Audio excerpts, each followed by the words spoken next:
And we're live. Hello there. Good evening. Hi, guys. How are you doing, guys?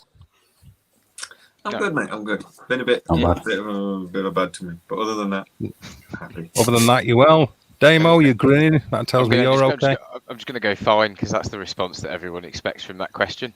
Yeah, fine. You don't actually expect an answer. You're right. I'm all right. Okay, well, as you can tell by the intro, tonight we are discussing the disappearance of Lord Lucan. I'm only playing because that's what we like. We're discussing the Waco siege, some of the facts, some of the well-known facts, maybe some of the lesser-known facts, knowing the guys that are on the panel with me, and our take on it.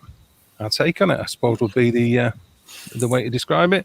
So I think maybe a little bit about, obviously, Mr. Vernon Howell, aka David Koresh, and the Branch Davidians and what they are, what they were about, and stuff like that. So I think we should start from there. Start at the beginning. It makes sense, doesn't it? Does anybody want to start with anything they've got in mind that they think might be relevant as a frontispiece? I just can't. You read the prelude to what actually happened, and it's one long list of what the flip. I mean, obviously, I know about the Waco siege. I vaguely remember it happening. I'm sadly that old. Don't nod, Damien. You're not. Oh no! I had to read up about it. I didn't know anything, to be honest. But yeah, the stuff and the battle between Roden and who would then become David Koresh later, Hotef. Well, no, not Hotef. But the battle between Howell and Roden is just bizarre. But I'm sure we'll get more into it. Yeah, absolutely. Comedy of errors, isn't it? Would be a good way of describing it. Well, these idiots should have been arrested 3 or 4 times. Before this. Well, they were arrested 3 or 4 times and got away with it. I don't know. Mental. Right, okay, yeah, well, that's, yeah. I think a lot of what's going on with this particular case could be described as being mental, beyond a shadow of a doubt. I'm not sure the end justifies the means with a lot of what went on, though, but I'm sure we'll come to that too. Okay, so obviously, we'll discuss the events on the main days. Of course, February the 28th, 1993, the FBI and the ATF raided a compound in Waco, Texas, that were where the Branch Davidians were, which were led by David Koresh, because of issues with firearms and owning illegal firearms. Of course, there were other things going around at the time, rumors about what was going on, which led to subsequent events that were countenanced by Clinton and various other people, which gave the go-ahead for eventually military vehicles being used, military combat engineering vehicles to be used to break the siege using CS gas and various other things. But we're jumping ahead of ourselves a little bit, I guess. So the Branch Davidians, and funnily enough, the Branch Davidians were only really called the Branch Davidians by the media. They did not refer to themselves as the Branch Davidians. So I'm not sure how many of you knew that. David something or other, weren't they? Or something? Yeah, 7th. Yeah. This is this Victor Hotef, isn't it? That started it all. Yeah. It was also a nutter by the sounds of it. Okay, so I'll go a little bit here. It was let me find my notes. Okay, so yeah, basically David Koresh challenged Roden's son George for leadership of the cult. He turned up at the compound with a group of his friends, which were armed. And they would later be known as the Rodenville 8, because I do believe that they did get arrested for this. And there was a confrontation where there was gunfire. George Roden was wounded in the hand and chest, and Koresh and everything and his people were arrested for that. But they were acquitted, and at Koresh's trial, it ended in a mistrial after he claimed, and this is a claim that I made, that when the shots were going off, that he aimed at a tree and he missed, which is why George Roden was injured. This, of course, led to the mistrial, so he was fine with that. Obviously, he wasn't born with that name, like I said before. He was born as Vernon Howell, He changed his name formally to David Koresh when he did become the leader of the Branch Davidians. Yeah, it was much later, wasn't it? He did that. Was it 92? Yeah. He said the change was due to a newfound belief that he was now the head of the biblical house of David. And Koresh is the Hebrew name for Cyrus the Great, who was the Persian king who allowed captive Jews in Babylon to return to Israel. And he identified with the lamb who was referred to in Revelation 5. And he saw his role as being. He didn't see himself as being. You would say he was messianic. He did have a messiah complex kind of thing, but he didn't see himself as being the same as Jesus. He believed he was separate from Jesus, but he believed that as the Lamb, that it was his job to open the 7 seals and to interpret the scroll that is also mentioned in Revelations 5, chapter 2 or verse 2, I believe. And which would explains bringing about the end of days and Christ's revelation.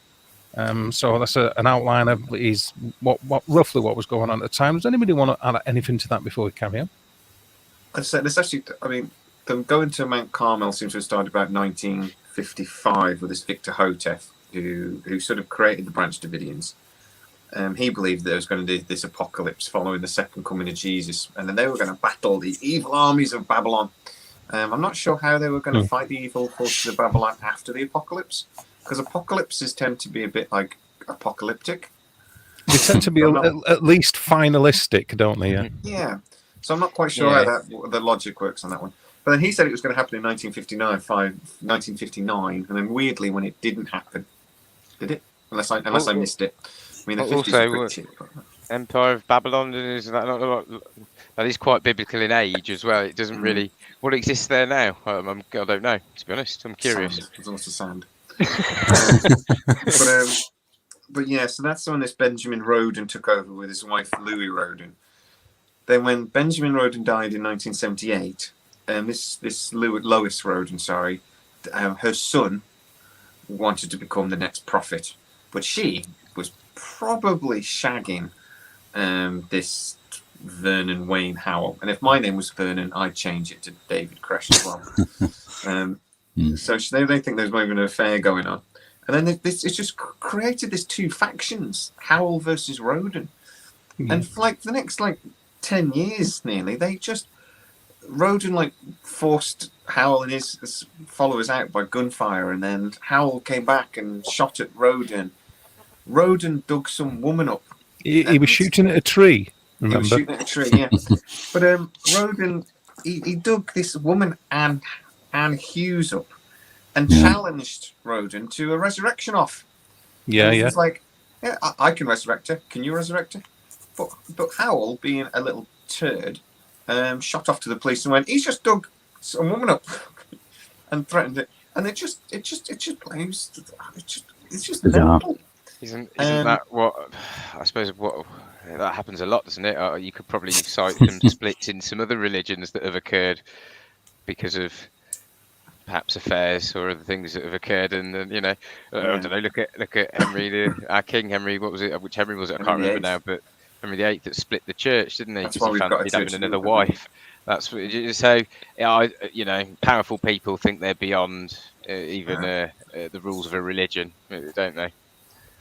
Yeah, I mean, I think the Henry VIII in this case that's an excuse to steal all the Catholics' money, but yeah, it was. In this case, they're probably not a particularly powerful,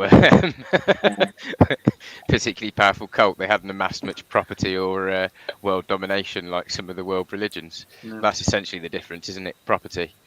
But when they got this Mount Roden, which is named after a biblical, that's named after a biblical reference as well. Mount Carmel. Yes, sighting as well. Down somewhere.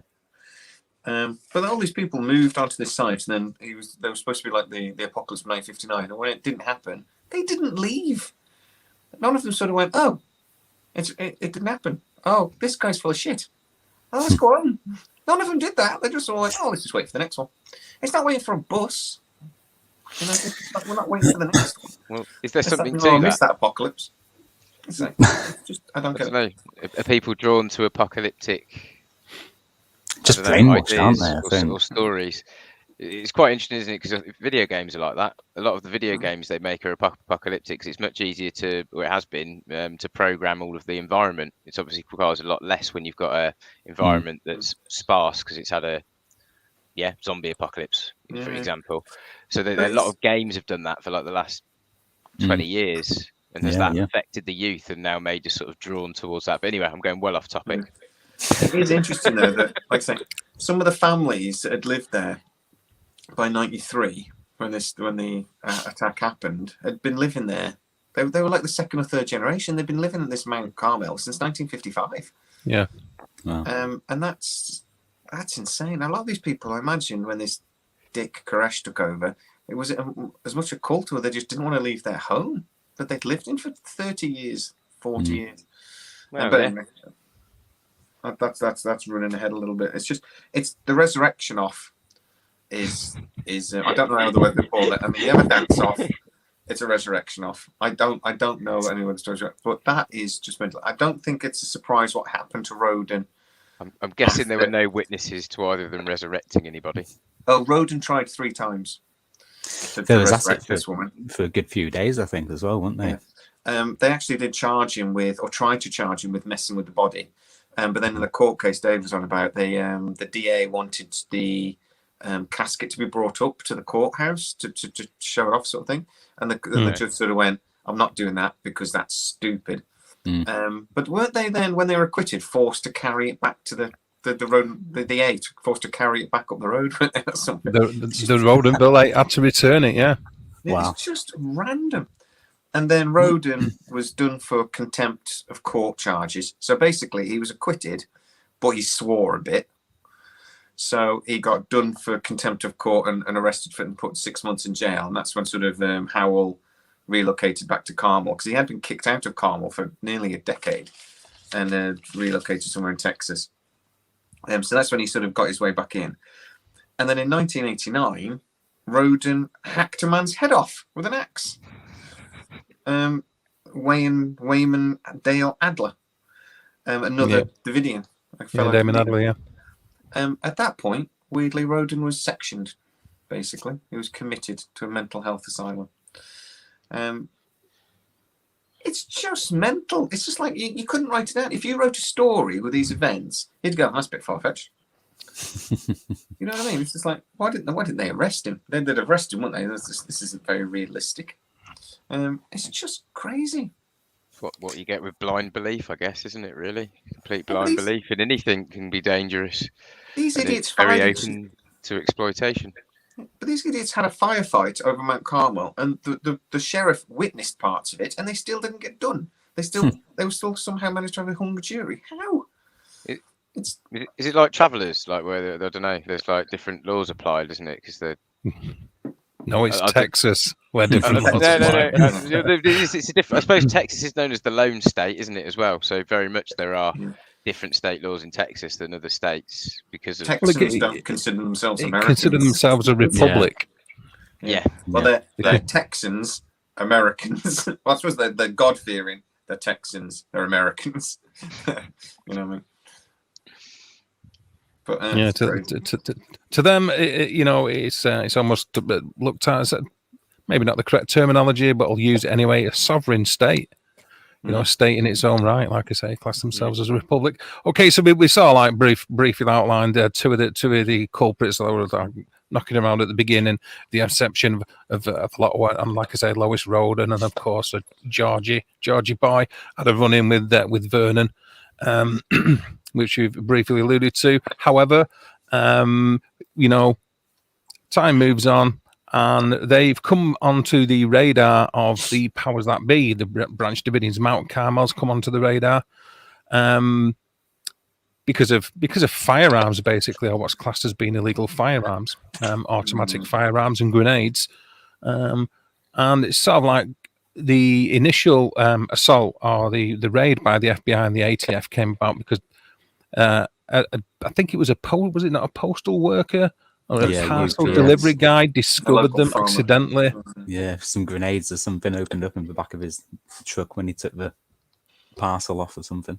Yeah, some explosives. So So obviously because of that, the ATF get involved, and of course so do the FBI.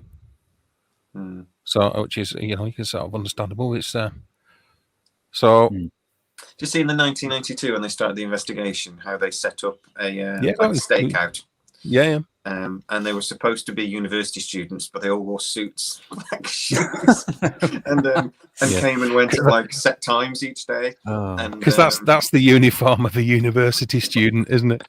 They may as well have had like flowers by imagination or something, and with the FBI in big white letters on the side of the van. They must have just had a neon sign saying FBI walking around with it. I mean, black ties and everything. Hey, no, we're going to university.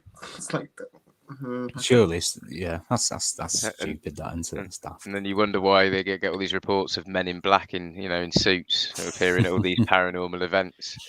You know what I mean? They don't know how to hide themselves very well, do they? By the sounds of it. No, it was the worst stakeout in history by the sounds of things. But yeah. It started around 1992, didn't they? There was loads of accusations of child abuse, but they weren't really interested in that. They were interested in all these AR-15s that they thought they might be converting to fully automatic. Yeah, there was a farmer as well, wasn't there? That witnessed the issue of the child abuse really was the catalyst to the actual raid. The actual assault itself. That's what Clinton went off the back of, wasn't it? Really, when message got through to him about that, due to our mate Janet. And he sort of like went, well, if that's the case, get in there, because he was all about trying to like bring about a sort of like peaceful ending because of another siege that were very similar that I've forgotten the name of. I might have wrote it down in my notes, or one of you guys might have it. Yeah. Ruby Ridge. It wasn't Ruby Ridge. Ruby Ridge was before. That was 92. Ruby Ridge. Yeah, Ruby Ridge was 12 months before, so it was still fresh in their memory, and I think they were a bit paranoid that the same thing was going to happen. But then you've got. I did have this on my notes. I know you've also then got the Jamestown incident, but that was a few years before. I know they were very worried that the people during the actual thing might all commit suicide, and they were very worried that might happen. I don't know why they worry so much though, like about mass. I know it's not nice, is it? Anybody killing themselves, but if a load of people are willingly choosing to end their own lives, isn't it was children? Children's not really. I know children. It makes it, but if it's adults and there were no children involved, isn't that just nature? And they weren't meant to survive because they let their mind take control and they weren't focused on the normal living things that we're all focused on to stay alive. I don't know. Just they were brainwashed now.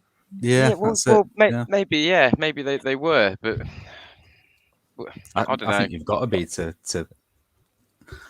I think we're jumping ahead anyway, aren't we? I think we've jumped ahead by about 6 weeks. Sorry, we haven't even done the ATF assault yet, but yeah. Spoiler alert! Everybody dies. Yeah, everybody does die. The assault on the day is a multitude of fuck-ups. Yeah, very much so. There was a guy that was involved. I love how somehow the ATF had arranged this and they bullshitted. I'm sorry, I'm swearing quite a lot tonight. I don't feel very well and I swear more when I don't feel very well. But they had lied to the Department of Defense and the DEA and basically said that they were also concerned that there was a load of drugs. They thought he might actually have a meth lab. Yeah, meth lab. Yeah. But they got helicopters on false pretenses and all this sort of thing. But then for some reason, also a load of reporters got invited. And one of those reporters went into town and asked for directions to the facility. But unfortunately, he asked Koresh's stepbrother by mistake. So then they were all waiting for them. They knew the raid was coming about 45 minutes before any ATF even stepped foot on the property. It's just why would reporters even know it was happening? It's very, very odd. I don't know. Sounds like they'd. There's quite a few things that seem to come up, wasn't there, as reasons as to why. I do wonder if we're missing the main reason. Well, the Aguilera affidavit that was used to get the warrants is suspicious from beginning to end. It alleges lots of this long investigation from 1992, but it is very vague in places. I read bits of it today, and I'm sort of like I said, the child abuse accusations are so glossed over, and then they seem to be basing all of the warrants on a post office worker's testimony and a local farmer's testimony, and that's really it. They seem to think that David Koresh basically lived on the property and never left, and that turned out not to be true. He regularly left the property. He signed for most of the parcels and stuff that used to be sent to the facility to Mount Carmel. They were well liked in the area, apparently, by lots of the locals. They were well known by lots of the locals, and they had quite good relationships with the local town. But none of that was in the affidavit. It's just smells fishy to me. Yes. I don't know. Yeah, it's almost we've had one recently, haven't we? Look at those Julian Assange and those allegations, those rape allegations that I think were just a ploy for extradition. But anyway, it wouldn't be past authorities to do that kind of thing. Yeah. I know we'll probably talk about it a bit later, but it seems to me there was an agenda. It seemed to me with the ATF that they seem to. I think they wanted to go in, regardless. And don't get me wrong, these guys obviously were did have a large weapons cache, and they obviously were a militia or militia orientated or whatever, and they were caching weapons. But in America, AR-15s, that's like BB guns. Mm-hmm. Everybody has them, so I don't know. I think it was the grenades and the Barrett 50 cals and things like that was a little bit more alarming for them. Yeah, I'll go with that. Yeah, the local farmer said he had 50 cals, didn't he? He says he. Well, actually, so did some of the agents say that they saw the muzzle brake of a 50 cal being pointed out at them during an exchange of gunfire. Wow. And that rounds were found there, and also what was left of the housing and the breech of a 50 cal after the fire. So that's what he said. They probably did. Now you remember, if he did this revelation thing, and that David Koresh thought he was the lamb, as mentioned in the revelation, that was responsible for interpreting the 7 seals, and that this was coming at due to the end of days coming about anyway, that they were looking at an apocalyptic end right from the outset. That was the reason given for why they were collecting arms in the first place, was for this end of days scenario, not to usurp the government or to do anything like that, but because it was an end of days scenario, which is why they were getting it together.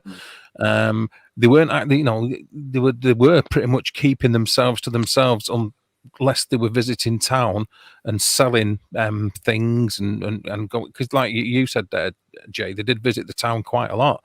They were well known, they were well known and liked, as you said. But that's allegedly the reason that they were stockpiling isn't because they wanted to do anything outside of the norm. I mean, you use this kind of terminology because we're in the UK, and of course it sounds ridiculous to even contemplate it, but over there in the States, obviously, and in Texas especially, they were stockpiling weapons because of the apocalypse, the end of days. It wasn't to overthrow the government.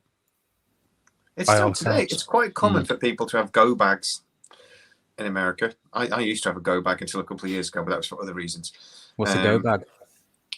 Basically, if the end of the world happens, when he shits himself. Oh, dugout bag. Yeah. Sorry, it's basically got water. It's basically like a camping kit. Yeah, survival bag. And the idea is, if the end of the world comes, you leg it to the nearest mountain and hide. Yeah. It's a go bag. It's quite common in America that people have go bags, and even not people, like stockpiling food, stockpiling water, air raid shelters.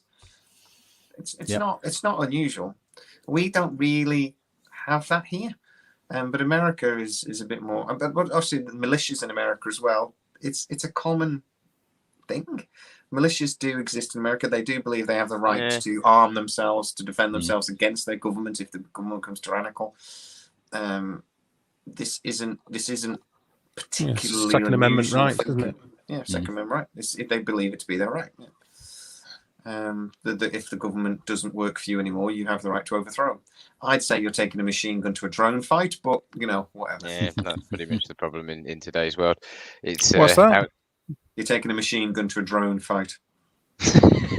and then the drones will win. In 2021, you are, but maybe not so much in 1993. They weren't as prevalent as people. You're going up against an M1 Abrams tank fight, then. Sorry. And I'll accept that one. Yeah.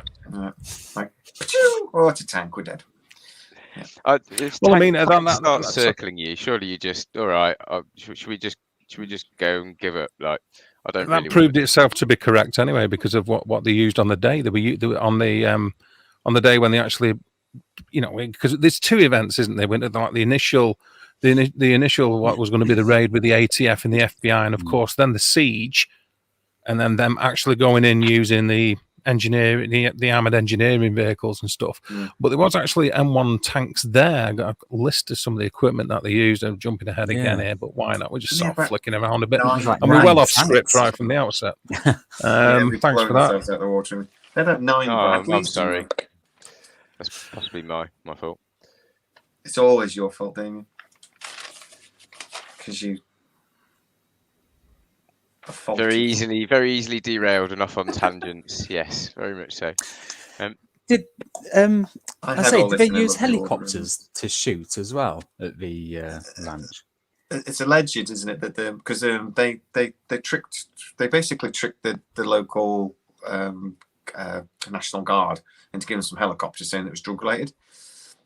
So the idea was that when the raid started, they were going to come in and like have a diversionary thing, and they weren't supposed to fire.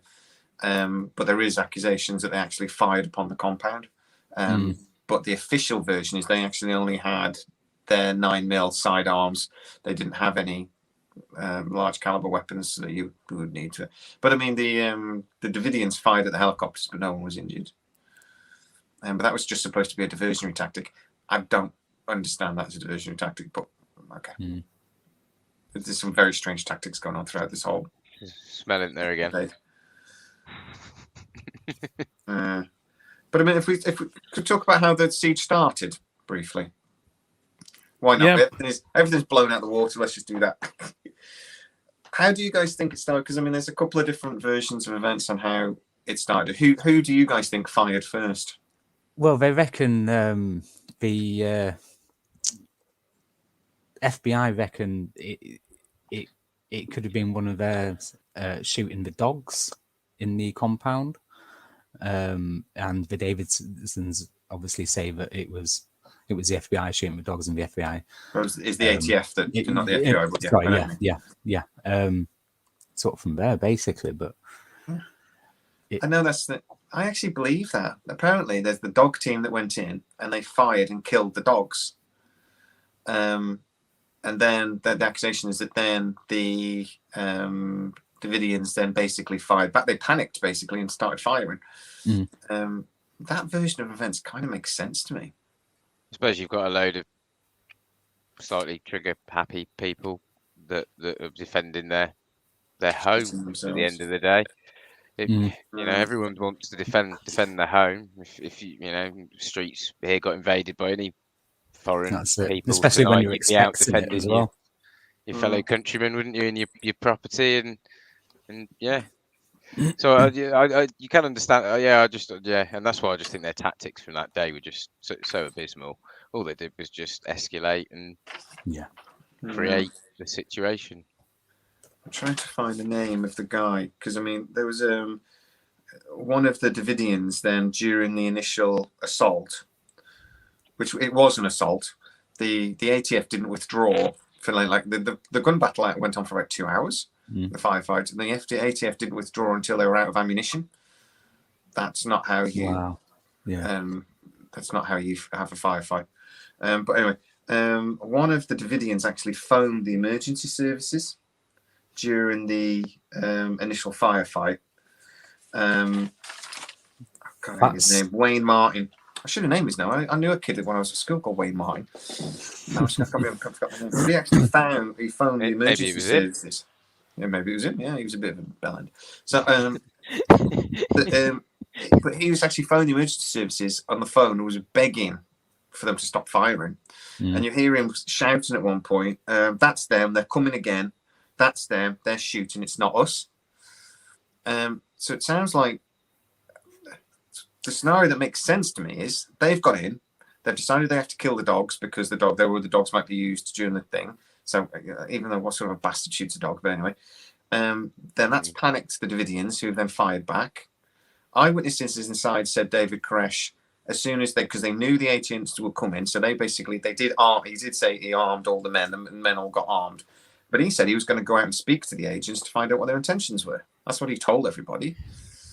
And then this fucking massive firefight happened. It's just. It is. It beggars belief, doesn't it? Really. Yeah, they tried to go in to using ladders and things, didn't they? And that's the thing. Oh, you've got the shot, haven't you, from Dave from the start, where the guys. It was on the video. It was on the video at the beginning, yeah. And you just see all the bullets go, and then him take a hit, didn't he? But that's them trying to go in where they suspected where the cache of arms were. They said they actually got in there, and they said they did see a lot of weapons, but then surprise, surprise, they got fired on. And how many was it that died on during the initial attack? Was it 4? 4 FBI agents and 16 of them. Oh, I thought it was 5. Yeah. I think it was a few more than that. Because they're not 100% certain, are they? Because obviously the thing, but I've got 16 written down, so I think. But it's just a shit show. But I mean, there are rules of engagement when you go into a situation like this, and the rule of engagement isn't keep shooting until your gun's empty. That is not what you do. If you go under fire, you withdraw. Particularly if you think there might be children present, you don't just start wildly shooting into a building made of wood, for a start, because you're going to end up killing somebody. It's like if somebody steals a car and you're chasing them, you back off if you're the police, because what you don't want is that car to then get panicked and smash into somebody and kill an innocent person. So you back off, you follow them, you get them in a safe location. If you're a police and you're going into a situation like this, you don't just start randomly shooting into the building until your gun's empty. Mm. It's against every rule in the book. I don't know what the hell they were thinking. Almost like a free-for-all. It was in some ways, mate, to be honest. It seemed like the rule book went out the window, didn't they? Yes, that day. Yeah. 2 hours. The local sheriff had to negotiate the ceasefire. Why was the sheriff even involved? But like I said, this was just sort of. Why didn't they get the local sheriff involved in the first place? If he could stop, arrange a ceasefire, surely he could have just walked in there with a couple of FBI agents. They could have waited for Koresh to sign for a parcel and just arrested him. Yeah, I really don't understand any of it, to be honest. But well, I suppose we'll get into the reasons why later. But it seems to me that this was supposedly they'd been watching this place for a year, but they knew nothing about these people, and they could have arrested Koresh in the town very easily when he went in to sign for one of his parcels, but they didn't. And then, why were they inviting news crews? Why was there news people there? It doesn't make any sense. Unless the ATF were trying to make a point. Unless they needed to vilify him for some reason. And we're not, there's another reason that we don't know about, perhaps. Mm. And then a 51-day siege started, which is always fun. A couple of things about the first day regarding it, who shot first that might be of some relevance or interest to somebody, I'm sure. Is the bullet holes in the door and the fact that the right door has been missing ever since. The doors were metal, and all the doors, all the bullet holes in the door, from people that did get to see it, you can see by the flashing, the spall, or the way that the bullet holes are formed in the door, that the shots come from outside in, not the other way around. And the right door is completely missing now. And on the day that it took place, when David Koresh was on the phone, asking that they laid down their arms, and that while he was there with the operator, he decided to spend a good deal of time preaching the Bible. While he was there, he thought it was a good time, an opportune time to do a little bit of preaching. So, yeah, okay, there's a bit of a gun battle, but it doesn't mean we can't have a bit of a chit chat while we're here, which is a little bit strange, I think. Yeah, first place the mind goes, isn't it? Theology, when you're in the middle of a gunfight. And God hath laid down the seventh seal of the. And God hath said to him.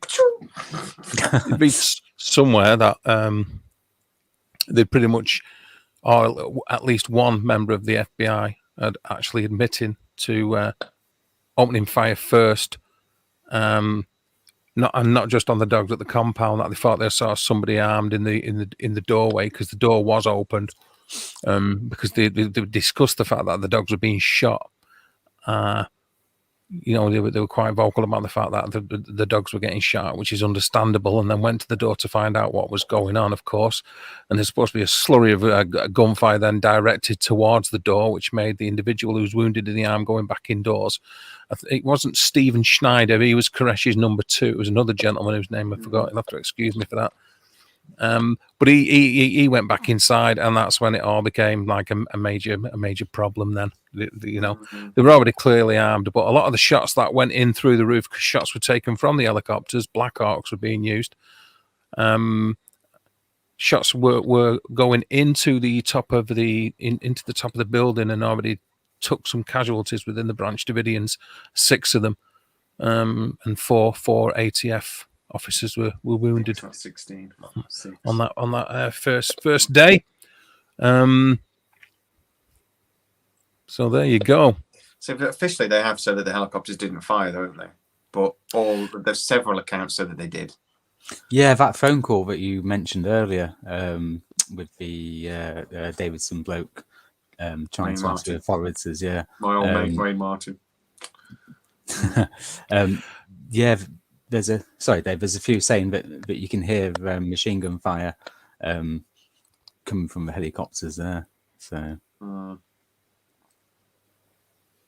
watch the video. There's enough video footage on there. You can tell by the impacts which direction the fire's going. Just like you can with the segment which was on the intro film when the rounds are coming out and the ATF agent's on the roof. And gets hit in the shoulder and drops over onto the floor. You can tell which direction incoming and outgoing fire is, especially when you can see impact. Off the sound alone, you can. By the crack, the snap of the round rather than the bang of the muzzle, And there was a fire coming from the helicopters. Yeah. I go down to simpler things. They knew there were children in there. Loads of children. It was 20 or something. 20-something kids. They suspected that there was a meth lab, and meth labs are quite blowy uppy. We've lost it. I'm still here. Just I figured his ghost might be back or something. Yeah, but meth labs tend to be quite blowy uppy if they're fired on or whatever. Which we're going to talk about what they did at the end of the 51 days later, which is just boggles the mind if they thought there were chemicals in it that was used for making methamphetamines. What the hell were they doing just blindly firing like crazy into this building? This wooden structure as well that Yeah, it just doesn't make sense, does it? It's like they went in armed, cocked, ready to go. And we're expecting a firefight, and they, if you go into any situation expecting it, we're really good at making shit happen. Yeah, and that's what it seems to me that this was. Much caused by that. My best point would be, in court would be, well, if you hadn't turned up, there wouldn't have been an incident. Yeah. Basically, by the police turning up in the manner in which they did, they instigated the whole thing. Without the police doing that, would it have happened? Well, there's 100 other ways they could have done this. The local sheriff says he had a relationship with some of these people. He knew them. No, and arrange that ceasefire. So the first point of call is you go to the local enforcement that might know them. Yeah, that's police 101, isn't it? Or like, how do we take this person with the minimum risk? Yeah. You take the head of the snake. You worry about the rest later. You take the head of the snake, and then I suppose the risk with that is that you infuriate the rest of them, and then you create a siege. I don't know. Yeah, but if you're that worried that he's a manipulator and he's managed to manipulate all of these people into doing his bidding, and they're all going to take arms for him and fire on the ATF and the FBI, surely, like you said, you take the head of the snake, you take him, and you're done. So why would you bother engaging with a building full of armed people? Or I don't know. It's illogical, but the FBI then swooped in really quickly, like at the end of Die Hard when they come in with their gunships, and the FBI, we're going to cut the power, and they went through their thing. One of the things they did I don't understand is they basically negotiated with him. They basically said to him, well, okay, Crash Space is that I'll give up if I'm allowed to put my message on a local radio station.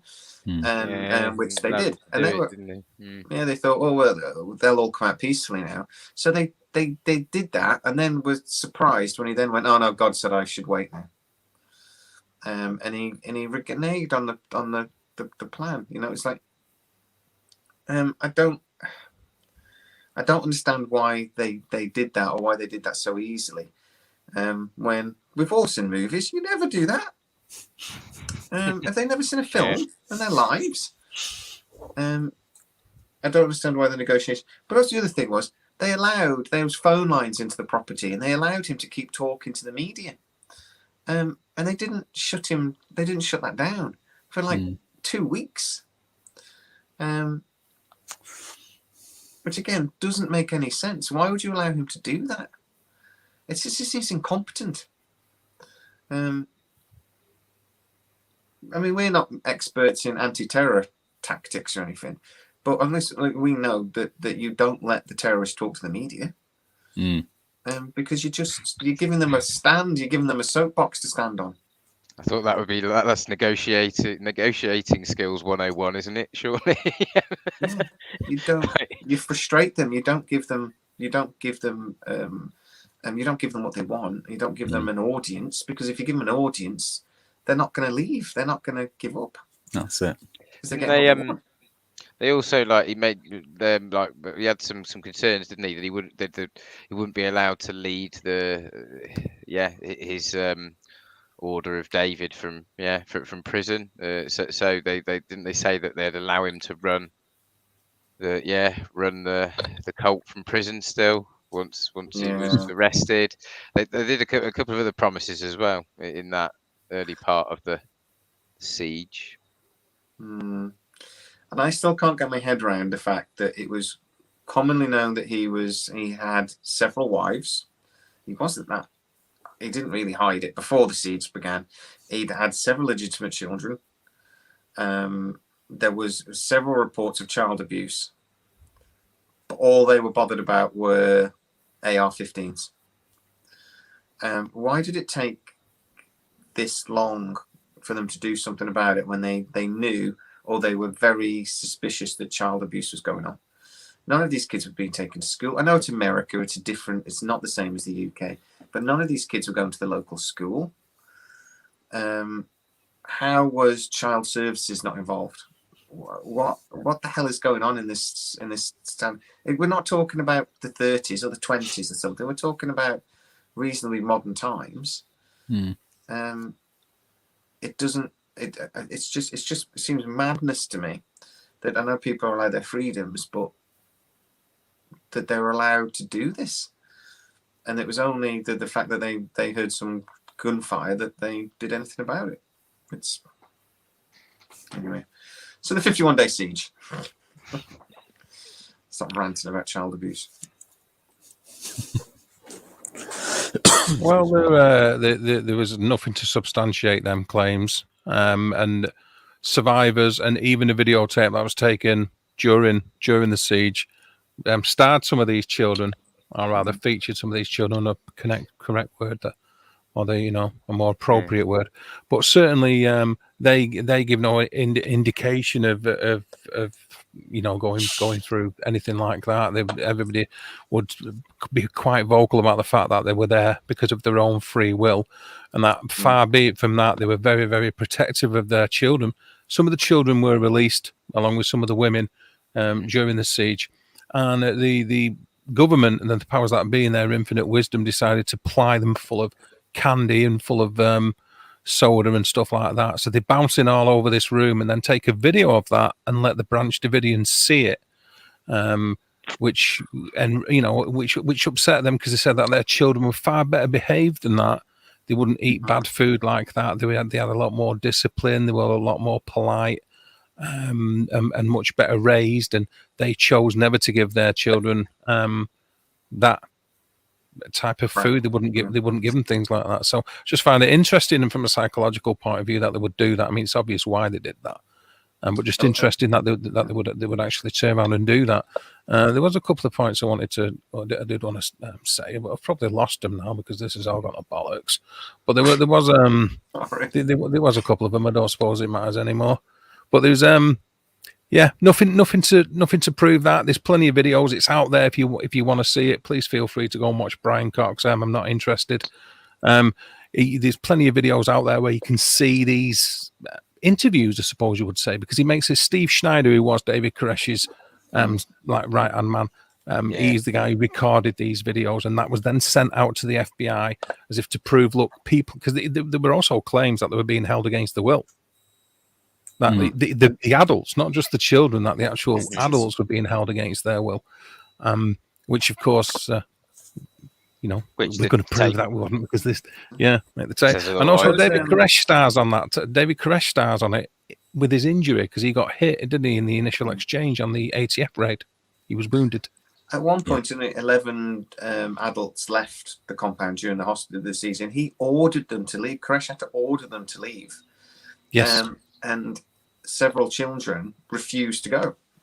They refused to leave, which that really freaked the negotiators out. By all accounts, that really panicked them. It's their home, isn't it, to them, more than it's perhaps. That's it. It's all perspective, isn't it?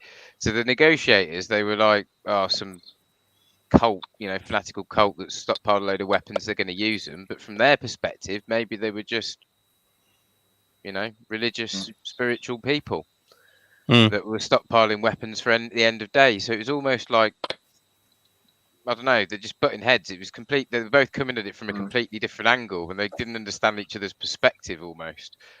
Yeah. Again, though, why is the media there? Why is the media this close? Unless the ATF and the FBI were trying to make a point. You've just reminded me of the point that I did want to make. It was that I'll find it because there we go. The Waco Tribune Herald newspaper, because actually the day before the raid, and this is obviously indicative of prior knowledge, that goes without saying, but the day before the ATF raid, they started running a series of articles called The Sinful Messiah. And in these articles, they exposed the activities of Koresh and his followers, portraying Koresh as an abusive sexual predator. The articles gained national attention, and the rest of America learned who he and his followers were for the first time. And interestingly enough, as well, they don't. If you wait, David was that publicised? Was that how long prior? Do you know? Well, the notes that I took down says the day before, but if it's a series of articles, surely it's going to be the weeks leading up. It has to be, doesn't it? Yeah. It's almost it's like the media is being fed a narrative to build the story within the populace before the news breaks. Yeah. The mainstream media wouldn't try and build a story that wasn't necessarily true to get to make a point or to sway population or make people vote yes for something. Otherwise, they wouldn't try and maneuver public opinion. They wouldn't do such a thing. How dare you suggest it? And they've never been caught doing it either. They haven't been caught today. Have they been caught today? No. Right, save for another day. I think when you as far as the child abuse thing goes, when you hear that he's taken some of the brides from the from the Branch Davidians. But by the way, it was David Thibodeau, or I'm not sure about whether I pronounced that correct, who did survive, who actually said that they don't consider themselves to be Branch Davidians or even Seventh-day Adventists. If you would have asked any of the so-called Branch Davidians what they consider themselves, just students of the Bible, apparently. So there's no. That's worth asking the question: is this a cult, or is this God-fearing people in America, where weapons and weapons storage is virtually normal? What is it? Other than the shagging around, it doesn't seem like a cult in lots of ways. I mean,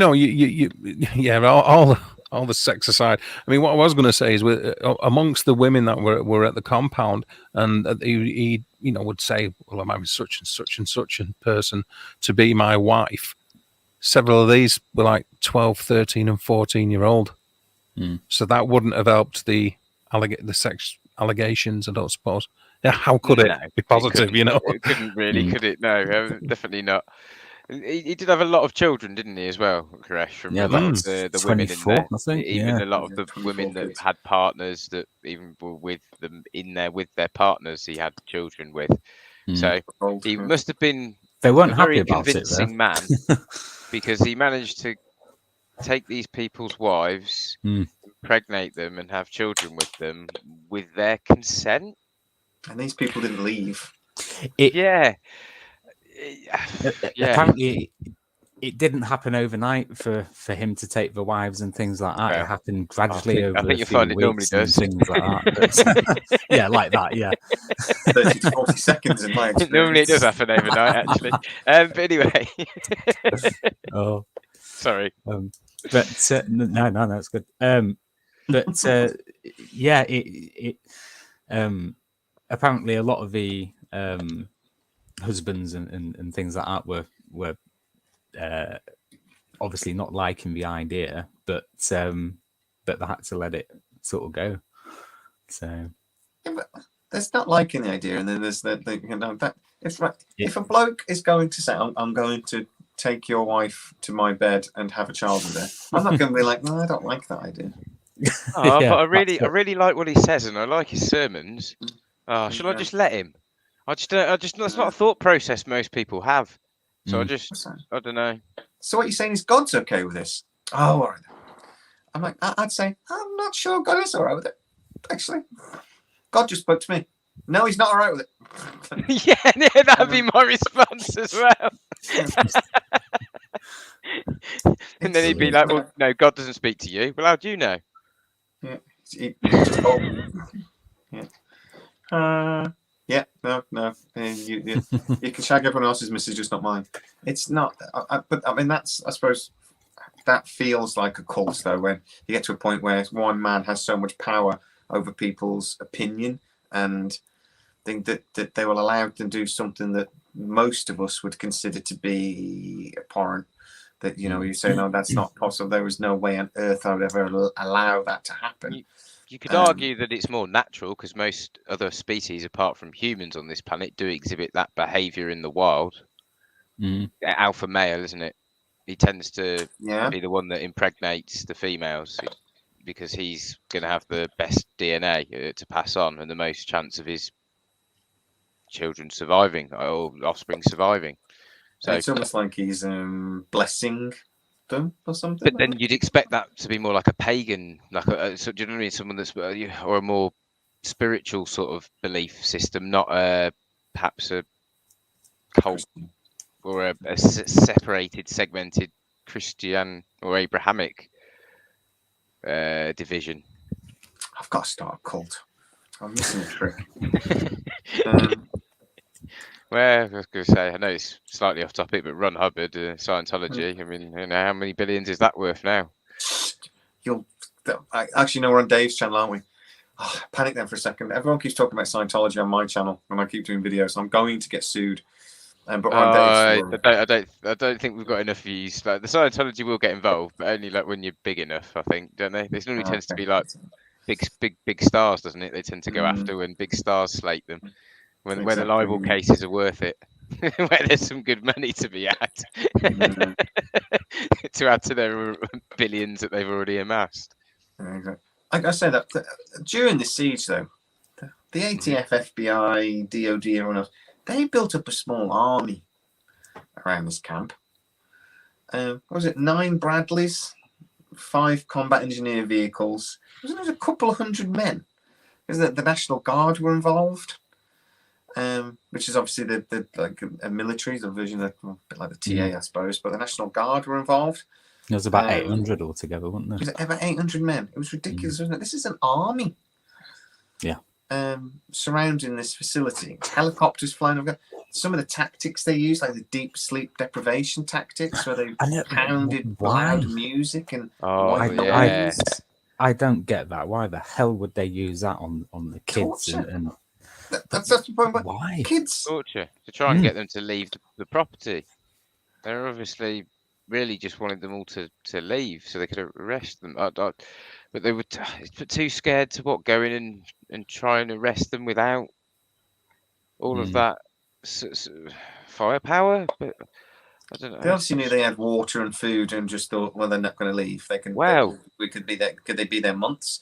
They didn't have that great amount, did they, of water or food? I seem to remember seeing a bit about the water having to be rationed, and they were getting like, I don't know, that much in a cup a day each from Koresh or something, the water, and they weren't getting much food, so they barely had enough to survive. You know, the police could have just waited and let them starve, and it would have been more efficient in terms of a response to the situation.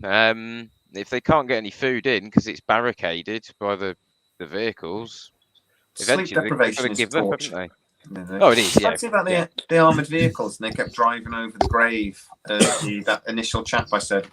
Victor Hotef, who was considered, you know, like a messiah sort of thing, as a prophet. They kept driving over his grave when they were smashing down all the fences and things, and just like it's almost like they were trying to provoke them. I just see them all urinating on these. This statue of the guy that. Oh, that's where we're going to be.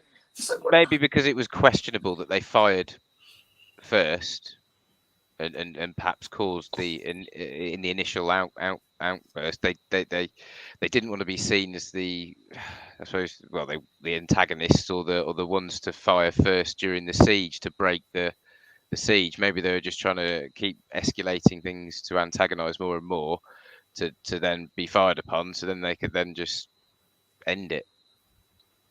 You think they were trying to actually provoke a situation so that they could justify an aggressive response? Yeah, justify that. Yeah, exactly. Yeah, especially if it was being said that they've started the initial incident.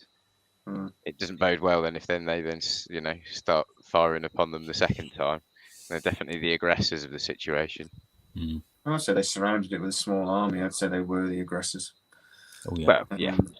But I mean, you've got the 1978 Jamestown suicides, which was something like nearly 1,000 suicides. It's where we get the saying "Don't drink the Kool-Aid" from, isn't it?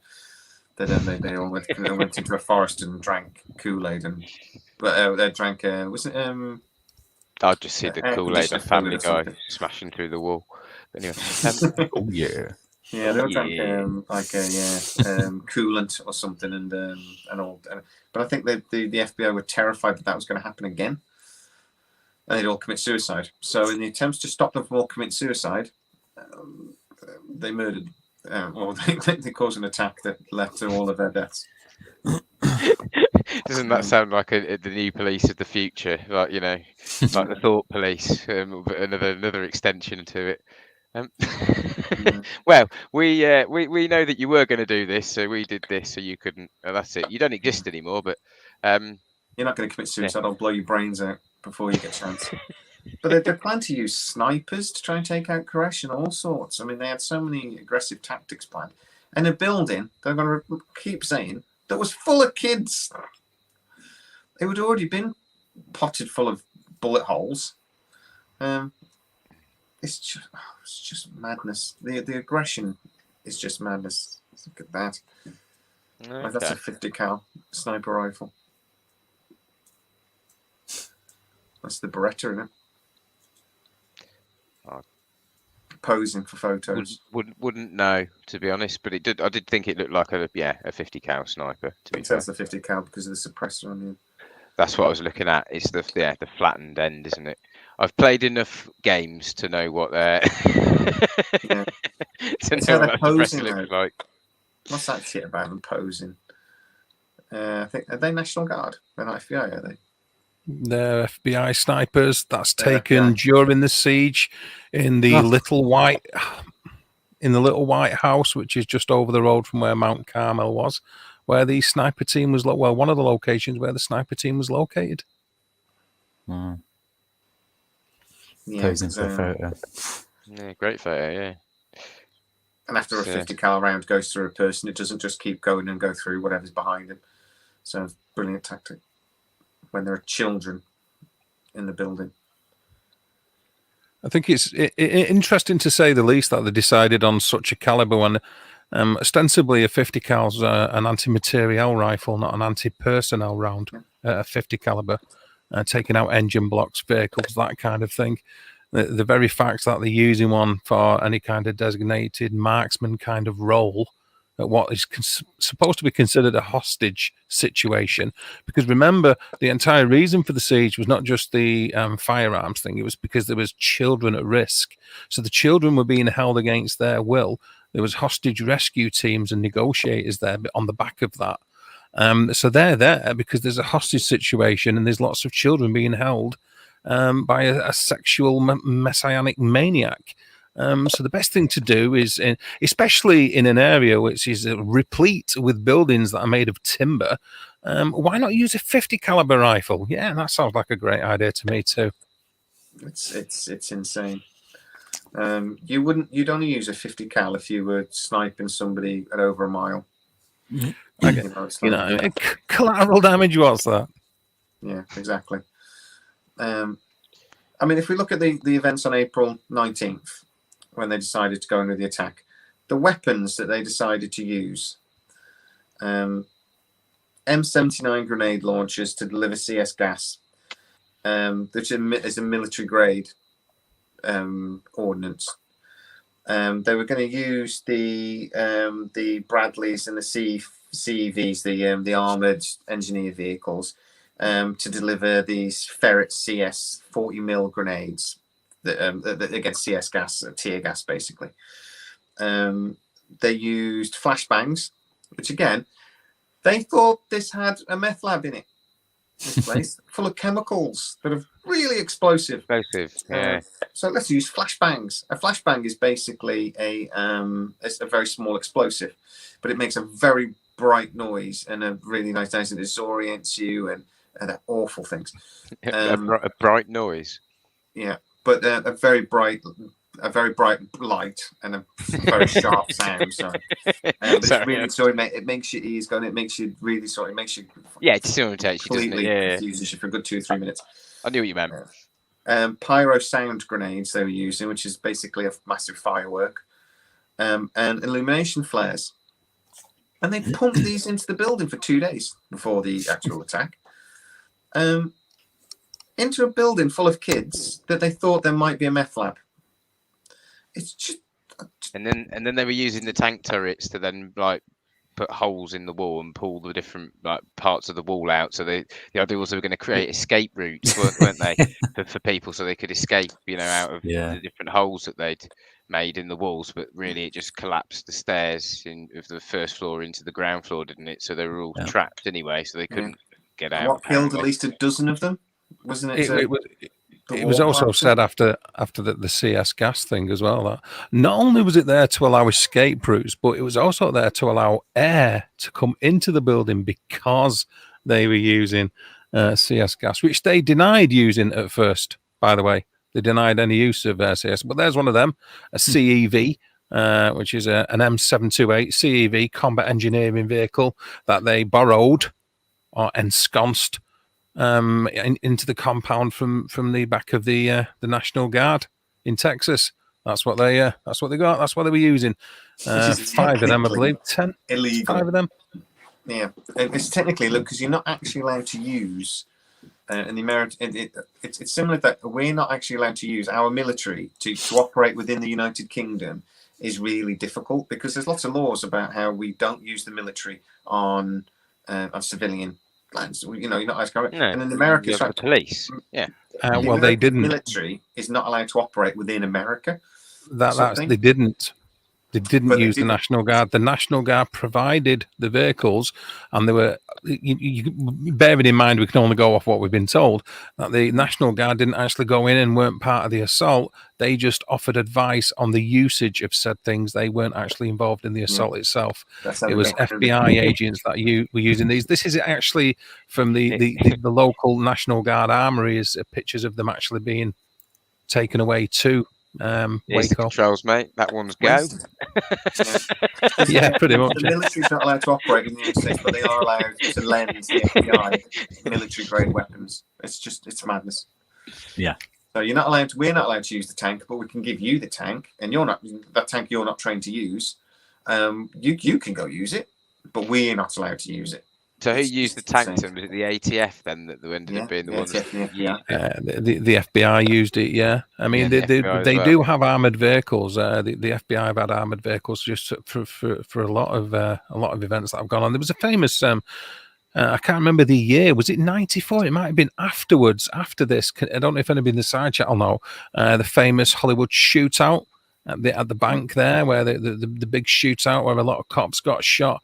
And they had to use, I think it was a tractor or a JCB or something, and to use the front of that as like an armor thing, and to help get some of the people that have been shot. There was a critically injured officer, and they used an armored vehicle to get him out of there. It's a bit like the Miami-Dade shootout in the 70s, where they went into a gunfight.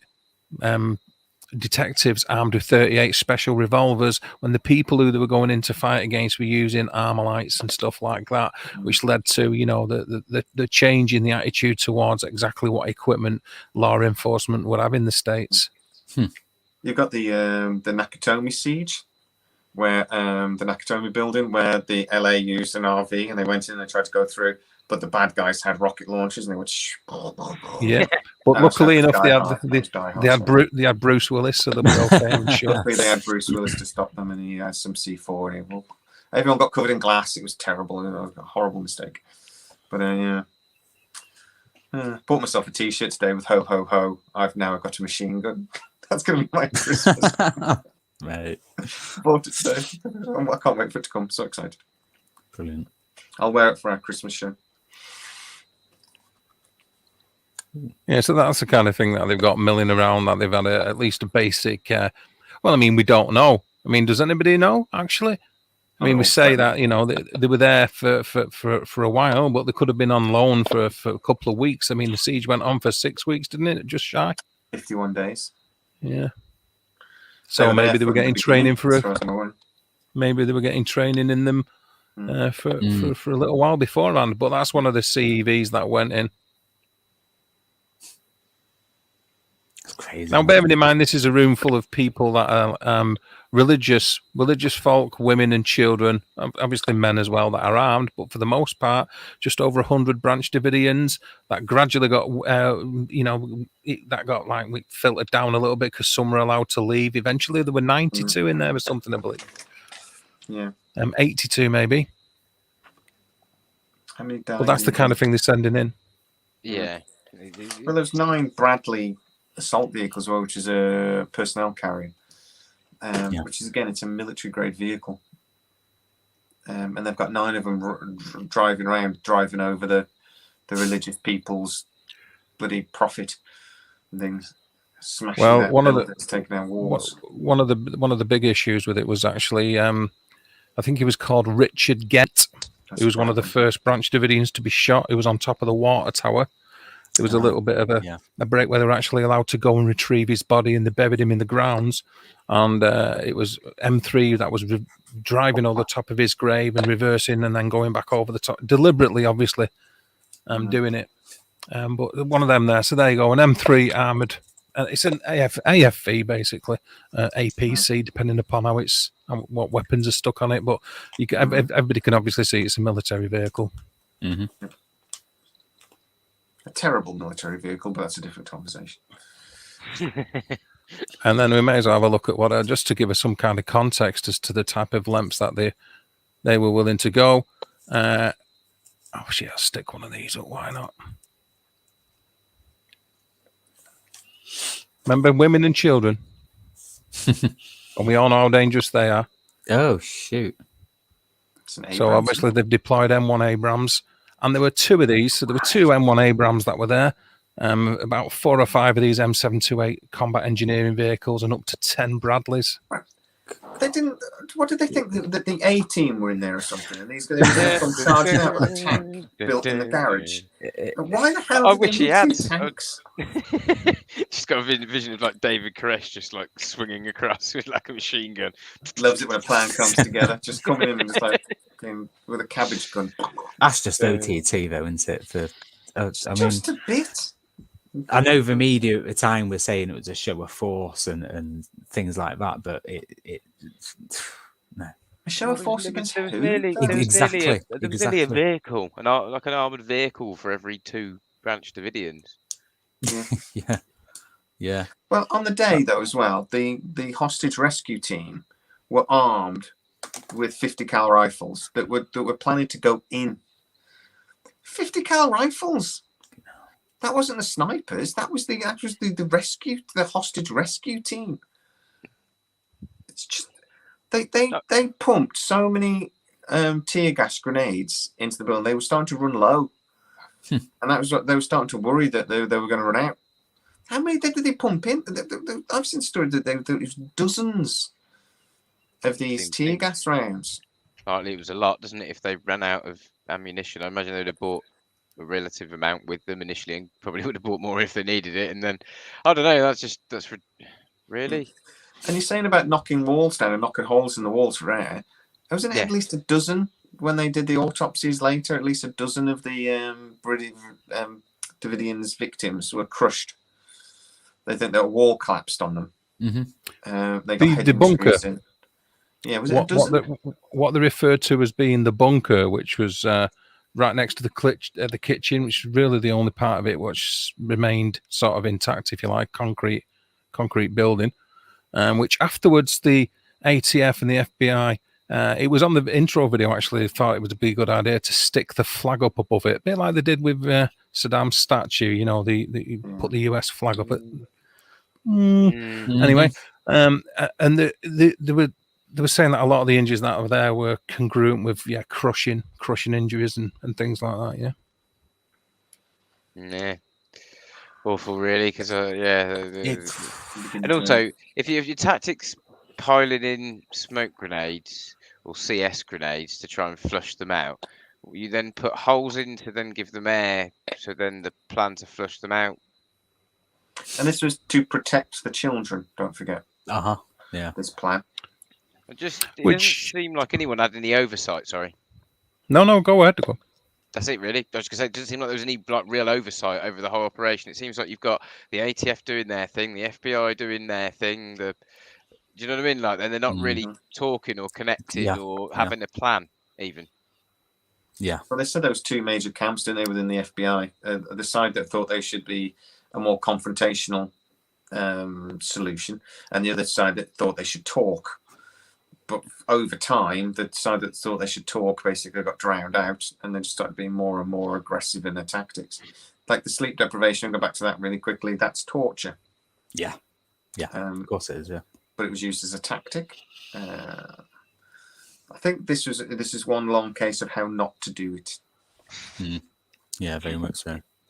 Do you think they use this in like I don't know? They must have like some negotiation classes in police training school. If you're going to be a negotiator, there must be some route you can go down and some kind of qualification you can do. Do you think this is the example case they use? Don't do this. Don't do that. Don't I think let it might be. Newspapers know before you go in. Just bellends. And they still argue as well that the 3 fires that then broke out at lunchtime on that day were started by the Davidians as a suicide pact. The amount of ammunition they were lobbing into a wooden structured building and there is no way of knowing that they started those fires on purpose, because it is just as likely that it was all of these. A pyro sound grenade is basically a big firework. It's a little bit more complicated, but it's basically a big firework. Illumination grenades, flares. They burn. That's what they do. Flashbangs cause fires. It's if you use them incorrectly, they cause fires. CS grenades can cause fires. It's one of the ways they do it. It's basically a firework at the top that burns, that allows that basically heats the gas up so that it expels quicker, so it spreads it through a larger area. All of these things can start fires, and they were pumping them in by the dozen. Yeah, like you said, they've got no 400. idea who started the fire. 400. There you go. 400, yeah, 400 they put in, yeah. All told. CS gas canisters. 400 ferrets, yeah. Jesus Christ. These things, then actually the little firework goes off as well. It's designed to like make the thing spin. So again, it spreads the gas out, but it's a firework. It's it's actually a I'm saying a firework. It's not quite a firework, but you know what I mean. It's an ignition source. It's an ignition for a potential The gyro pyro, they're known as. Exactly. So I mean, gyro pyros, yeah. These things start fires. The police know that. That's one of the reasons why they don't use them very often. It's a couple of points about the fire that might be of interest to people. Make their own mind up about it, I suppose. Then it was at 6 a.m. in the morning. Obviously, FBI, because there was surveillance going on, microphones fitted into the wall, and various other devices. But apparently, the FBI surveillance tapes say that 6 a.m. I beg your pardon. They recorded a man inside the compound saying, "Everybody wake up, let's start to pray."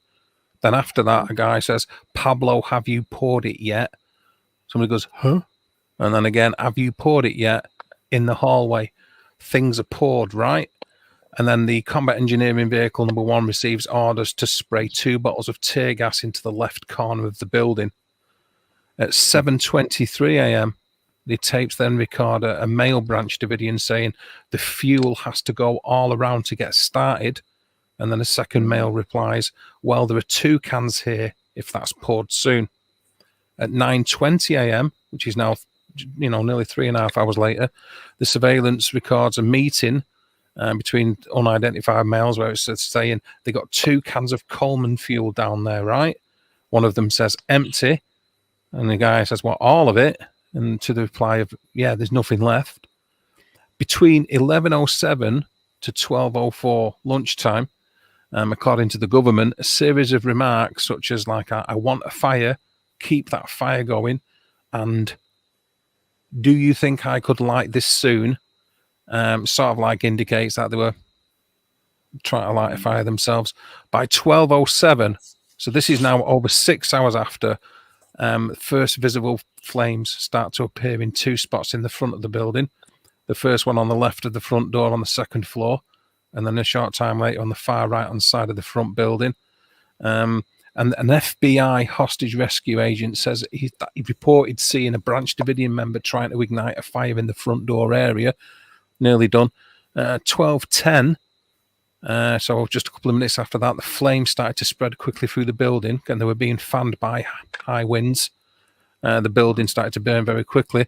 Now, with you mentioning the meth lab before, at 12:25, there was a large explosion on the left side of the compound, and a big object, which they don't go into any detail about. I did look to try and find out what it was, but I didn't find anything, unfortunately. But one huge object hurtles into the air, bounces off the top of a bus, and lands on the grass. And then at 12:55, the fire actually begins to burn out, and the entire compound is leveled. So in less than an hour, the entire compound's gone. So that's what the FBI of information they've given out about the fire.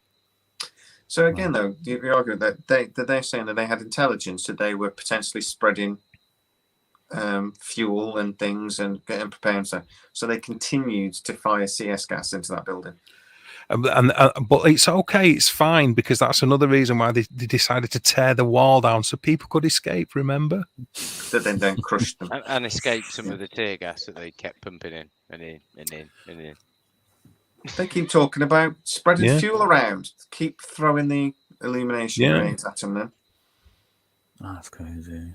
Surely if you overhear that, the last That's thing what you it do says. is keep. Yeah. Yeah. I love this the photo you got at the start of this. As there's one guy and he's got one of the armor blast. Oh God, I forgot what it's called. Shield. Ballistic The blast shield. shield, sort of. Yeah, ballistic shield.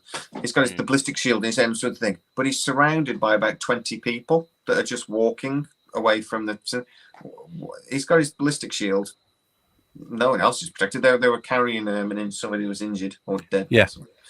And that's just whole things looks idiotic, and it's just like the whole. It's just a thing of the whole thing. Yeah, that's the back of her. I'm sure that's a Bradley.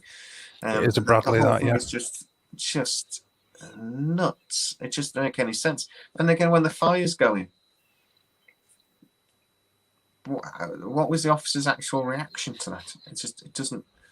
They don't seem to have actually done anything other than watched. Yeah.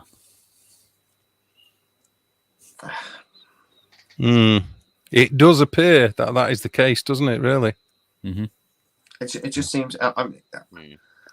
You can say there's incompetence to a point, and then you got to start wondering: was there more of an agenda involved? There seems to be, to me, to be more to it. But again, look, that's virtually entirely a wooden structure. So let's shoot 50 cals at it. Just. And apparently it was quite badly built as well. All the buildings and stuff were quite poorly put together. Wasn't it slowly? It was actually sort of like because there was obviously basically a small town there, wasn't there? But slowly over between 1990 and 92, I think Koreshan sold a load of the land around it, and they only left about 70 acres, and they'd sort of taken all those houses and sort of like got the material and then built this facility out of all of that. So yeah, it was all scrounged material sort of thing from other properties. So yeah, it was built in stages as well. So yeah, there's probably no architect for the construction project, shall we say? Yeah. That's one way to put it. Yeah, there were bits added afterwards. In fact, there was a swimming pool under construction that wasn't completed. It is there, still there. That yeah. That the FBI said that. I thought the swimming pool. The FBI turned around and said that when it come to actual, this is the first excuse that they give. They did eventually, obviously, admit to the fact that they used gas grenades and stuff. Was that the only ones that were fired were tested in their shot from an M79 grenade launcher that impacted the side or the concrete side of the swimming pool and didn't enter the actual buildings whatsoever. So we were just doing target practice in the swimming pool. Ignore all the death. Yeah, we're just using 400 rounds to do some target practice whilst doing a live hostage exercise. Don't mind us over there. We're just going to play around in the swimming pool. It is target. Go on, Steve. Like as though they just wanted to wipe the face of the earth off with them. Or, sorry, wipe them off the face of the earth and leave just nothing left. Steve is studying English, by the way, everybody. You'll have to bear with him. He is learning how to string a sentence together. Just about. It's harder than people. I don't get the amount of comments I get on video saying, "Why did you say that?" That's because actually talking to a camera is quite hard. Shut up. Yeah, you see, people that unless you're actually doing it, So an overhead view here. Yeah, I think it's harder than you first think it is, perhaps. Oh yeah. If you talk to yourself, you're halfway there, though. Yeah, I listen to myself. There it is. There's the pool. It's not very square. There's the pool. That's totally built. There's the pool. Now they were using. You can actually see one. Look at that. What's that? It's a nice armored vehicle at the back. Can you see everybody? 2, in fact, 3. There's one at the top left as well. You see again how they've just been driving around constantly and things. But just to talk about the pool for a second, that's enormous. Well, they're going to start practicing for the Olympics. Come on, it's religion. They've got plenty of money. Oh, that's true. They're always asking for a little bit more, aren't they? Yeah. Okay, so as you look at that, the tallish structure with the windows in it is pretty much just to the left of that slight front where David Koresh's bedroom is, and the concrete structure that the FBI, the ATF, and the press nicknamed as being the bunker would be directly at the very bottom of that tall structure in the centre, which is where the women and the children hold out when the fires were going. We'll go into it. Well, we won't go into too much because it's massively depressing about how they died, but we'll discuss a little bit about it. The bottom right there, where you see the water tower, is where Mr. Gent was on top of there, wearing a boiler suit or overalls, and was shooting at ATF agents and FBI agents early on. He was hit in the chest with a 308 bullet, and they were gracious enough to allow him to be retrieved. He was then buried not too far away from the left-hand side of the picture there. And then, as you can see by all the track marks, they decided to keep driving over the top of his remains, his buried remains. Arseholes. And on that cheery note, It was a rather cheery note. He just dipped the mood, didn't it? Right. Conversation killer Dave right there. But I'll quickly show. Everybody was enjoying. We had such good fun. It was sad. It's sad though, isn't it? I mean, yeah, this story does not have a happy ending. The aforementioned bunker. See, again, these guys didn't have an agenda. They called it a bunker, and that was why it was nicknamed. But you know that's on purpose. Yeah, absolutely. They had plans or basic plans of it, which again, these are readily available on the internet. You can find these plans. Obviously floor plans, I beg your pardon, of Mount Carmel, and they sort of attributed that right next to the kitchen, laundry, and food stores, by the way, which obviously have been burnt down because they were made out of wood.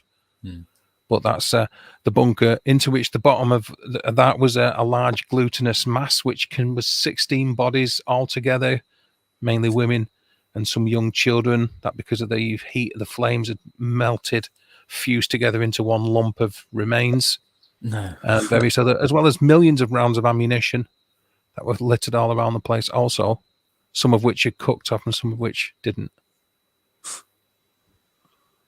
That's what you need, rounds cooking off as well. Just going everywhere.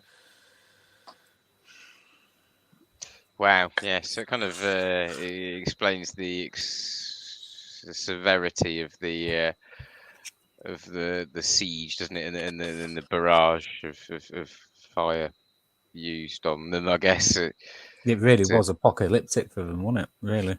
That's why they wanted an apocalypse. It's what they got. Yeah.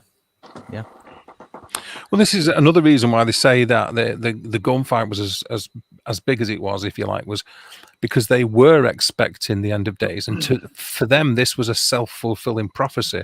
This was being played out exactly as David Koresh had interpreted it to be within the Bible, or his interpretation of the Bible.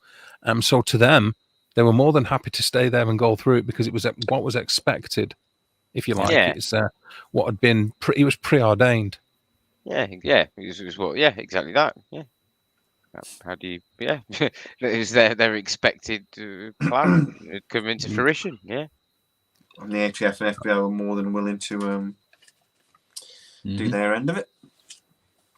Oh yeah, beyond a shadow of a doubt. Why? I don't understand why they were. For what reason? Do you think they would have just turned up with a caseload of, like, I don't know, AKs or rifles and just given them as a present instead, and just give them that route, and then there would have been no event? You can't escape the fact that they've used all this or gone off the back of the fact that it's for the interests of children, and 25 of them died because of this. Yeah.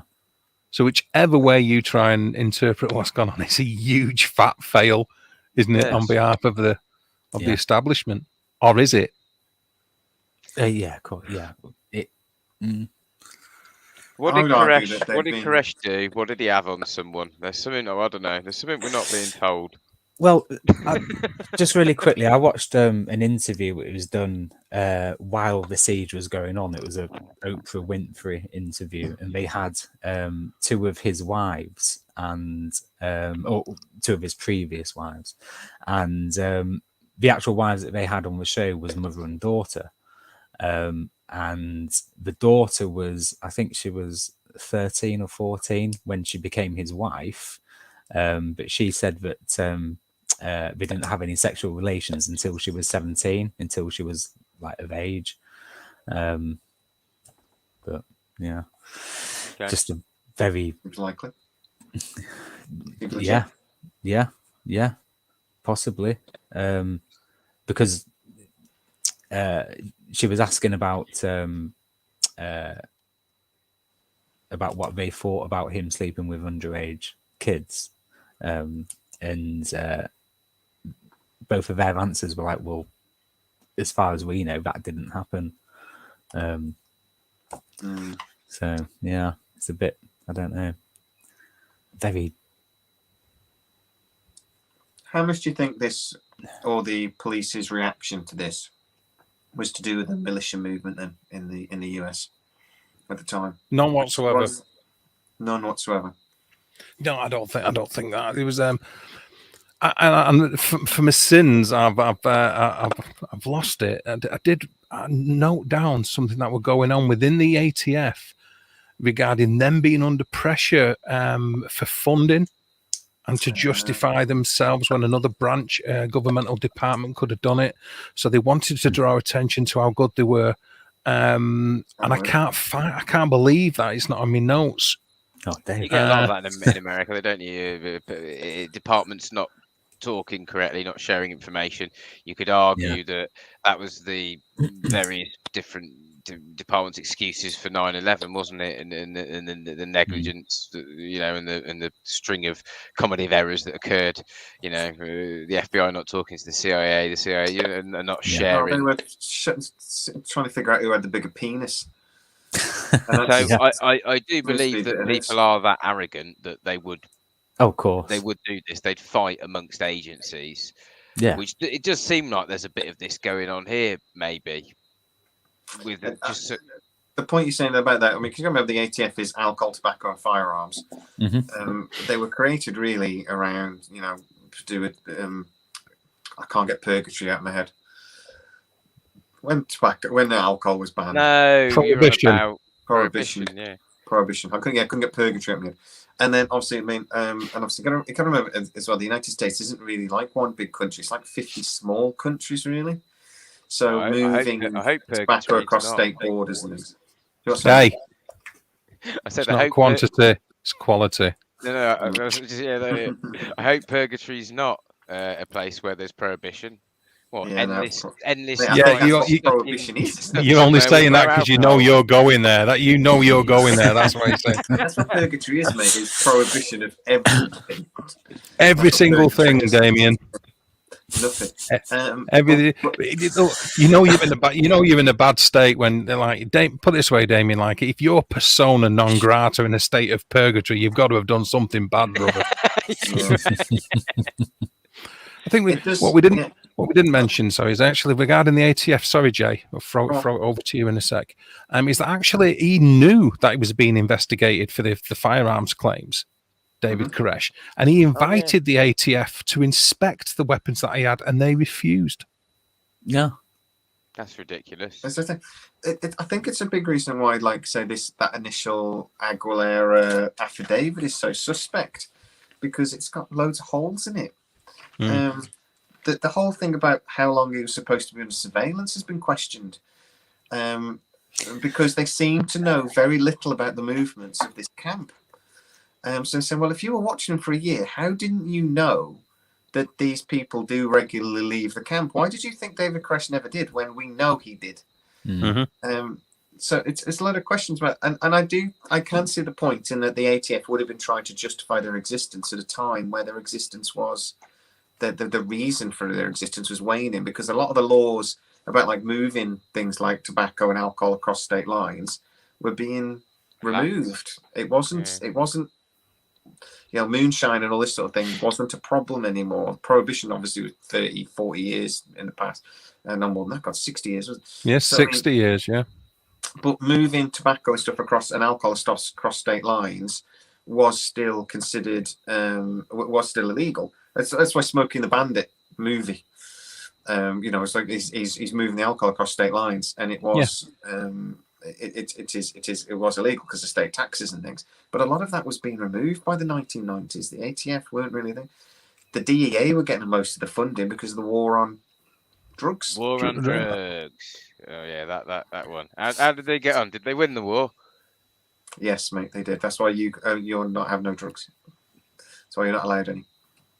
No drugs. Do you know that? Like, on top of which, our list that was sent out on the day with the ATF and the FBI with this, did you know that the actual warrant that they had was only two things: one, to search the compound, and secondly, only to question David Koresh. Nobody else. None of the other Branch Davidians. Just one. Oh, I thought they had a bit like the Napoleonic Wars. David Koresh. I thought they had an arrest warrant for David Koresh and a couple of other people. No, David Koresh only. David Koresh, and to search the compound. A bit like the Sixth Coalition during the Napoleonic Wars. War wasn't declared upon the French. It was declared upon Napoleon Bonaparte. A little bit weird. Then, you know what I mean? Entire nations to declare war on one man. Do? What did he do? What did he have on who? And there's something here. There's got to be. Conversely, who did he do? Well, who did he do? Who did he do? Who did he do? Who did he do? Who did he do? Sounds like a game show thing. Get on this one. Who did he do? Who did he do? There's I don't know. There's something. 33 British citizens were there. 33 British citizens. None of them had ever been named within the ATF or the FBI in relation to any allegations of any crime whatsoever. And after what went on, the British government were not interested in any way, shape, or form into investigating the circumstances surrounding their death. No pressure on us from the American government, I'm sure. Also, with stockpiling weapons, there's a certain point where one person can only really use one assault rifle at one time. So if you've got 500 assault rifles, but you've only got 70 adults, it's only 70 armed men strong, isn't it? It doesn't get any better than that because they've got more weapons than that. Do you know what I mean? So there's a certain level of response that's required based on the number of people, not based on the number of weapons. It seems like they've gone. How many weapons how many weapons were they stockpiling, the Davidians, exactly? What was the total amount? A lot. It's a lot. When they said they went into where they thought the weapons cache was, they just said a large amount of weapons. I think there's been a specific number. Again, this is one of them situations where I had all this down as notes, and because of what went on last week and all the messing about on Messenger this week, I started to delete some of my notes. I thought, well, it's not happening. That's it. I'm done with this. This is utter horse shit. That's it. So went in a bit of a strop and started sulking and deleted everything. But it was loads. The video when it was a lot, was it? There was several hundred people's worth of weapons for the 70 that were there. It was 5 times or 10 times. Shotguns, Mac 10s, Armalite M16s, M4s, reputedly an M80 Barrett 50 cal rifle, numerous amounts of grenades, other explosives, and fuel, common or garden petroleum or gasoline if you're a backstabbing colonial bastard. Okay, fair enough. Isn't gasoline used for making meth? Isn't I that don't one of the know. reasons why it's so explosive? I think so. I'm only joking to our American viewers, really. Yeah. I'm not. Damien, you'll know about cooking meth. My knowledge of cooking meth comes from Breaking Bad and some chemistry, but no, I don't think it involves petrol. How much? It's something explosive. Is it ether they use a lot? Not ether. It could be something explosive. It could well be. I don't know. I can't remember I could look up what the chemical reaction is in order to. It's. I don't. There's a lot of things. There's a lot of hydrocarbons that are explosive. Oh, good word. I like it. Yeah. That's all it is. That's all. You should have left it there, Damo. It's hydrocarbons. Deal with it, and just that's it. That's all you're getting from me. Hydrocarbons. Ugh. I just want to see that. Drop the mic. Where Did you say Broken Arrow when the terrorists steal the nuclear weapon and Christian Slater's driving off with the nuclear weapon and they're all chasing him. They start shooting at him and John Travolta goes, "Will you please stop shooting at the nuclear warhead?" I just want to see somebody in the FBI go, "Will you please stop shooting at the wooden house full of children where we're pretty sure there's a meth lab?" You know, it's like, just stop shooting at it.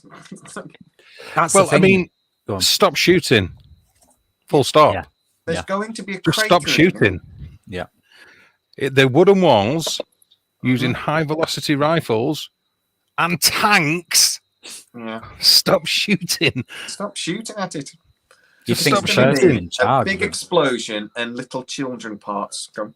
Do you think that would have been the best thing to do? God in heaven. Couldn't you is there not some I don't know, is there do you think for all of the in religion where you get sects that diverge off, there's still I don't know, a thing back to the main religion and they have awards for the best separatist sect that, you know what I mean? They could have just invited them all to an awards do. Yeah. Well, they tried to do it. Award for best nutter of the year. Yeah, they tried to do it. That he'd be that egotistical that he might actually go to the award. But the thing is the red carpet and they just arrest him. They tried to do it. They tried to do it reasonably, didn't they? They tried to do it reasonably by raising the dead, and look what happened there. Yeah, she refused, didn't she? What a cock up! And they're so much refused, they just failed to bring somebody back to life, which comes as a shock to me. You know, I thought people were doing that all the time.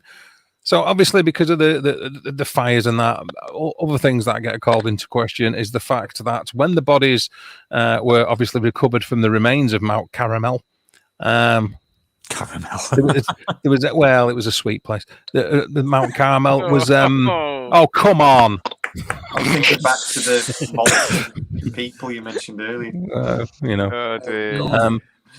Some of the people, or some of the bodies that were found, had bullet wounds in them, and hadn't died from smoke inhalation, which is usually what people die from under those kind of circumstances, not the actual fire itself. Usually, I'm no expert in people dying from fire, but I'm aware that is the case.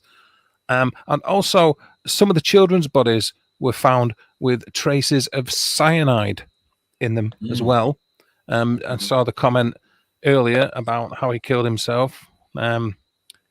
Good old side chat, 2 hours in front of what we're discussing. But he was found with a bullet hole in him. David Koresh and some of the other so-called leading Branch Davidians were found with bullet holes. Even Steve Schneider. And there was a bit of a theory going around that it was sort of like what was it, like a suicide kind of pact? Or rather, you shoot me out. I don't know how you do the you shoot me and I'll shoot you thing. So you assume it's you shoot me and then shoot yourself. Yeah. There's always one man left, isn't there? That's massively trusting, isn't it? 3 on the count of 3. Yeah. All right then. I promise I'll do it. Guys, you can come in now. I'm coming out. Yeah, open the doors. It was nothing to do with me. I've took Dave out for you. Both hands. It was nothing to do with me. I don't even like the Bible. Don't shoot, please. He could have gone off the back of it, couldn't he? He could have gone off the back of it, but just by saying, "Yeah, he was right all along. I've shot him. I'm surrendering. He was holding me against me will," just like you said. That's what you do. Sole survivor.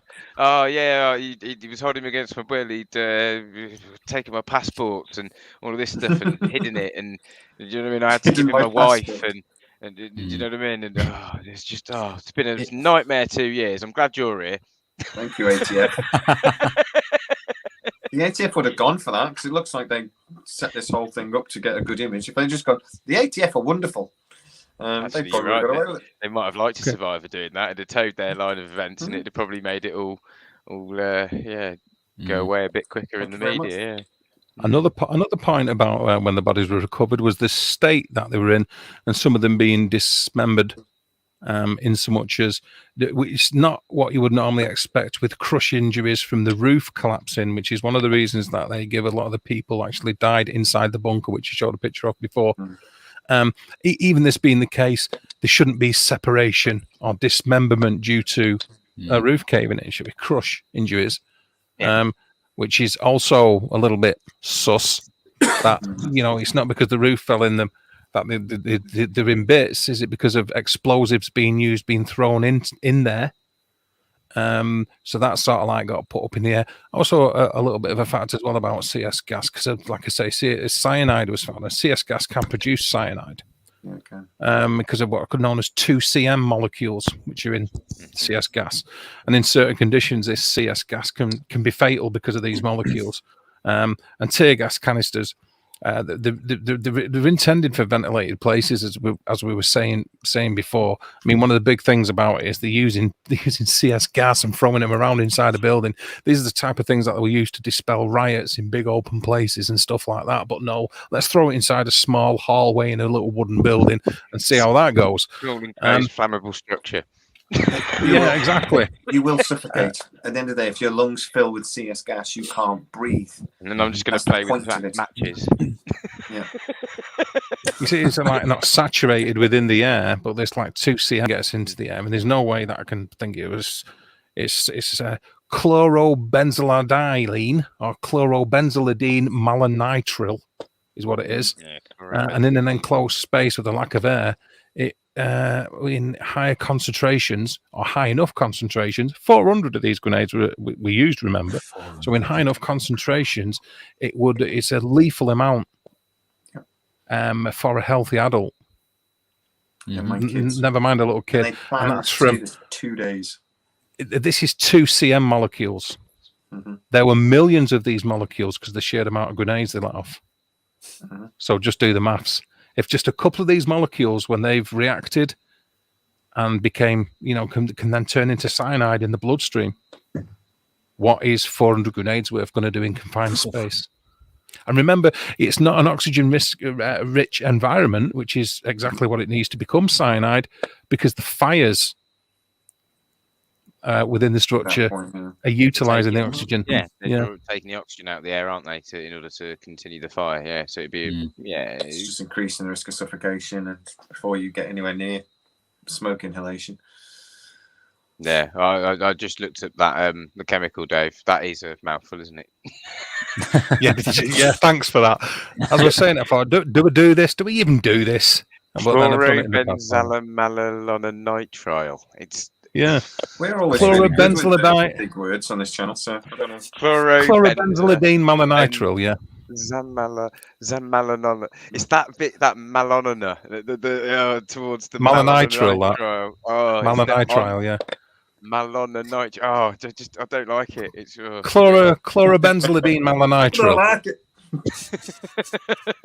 That's what it is. It's too big a word. I don't like it. And the reason that it turns into cyanide is because because of our metabolism. It's our fault, apparently. Well, it's their own fault, isn't it? They shouldn't for being human. Yeah.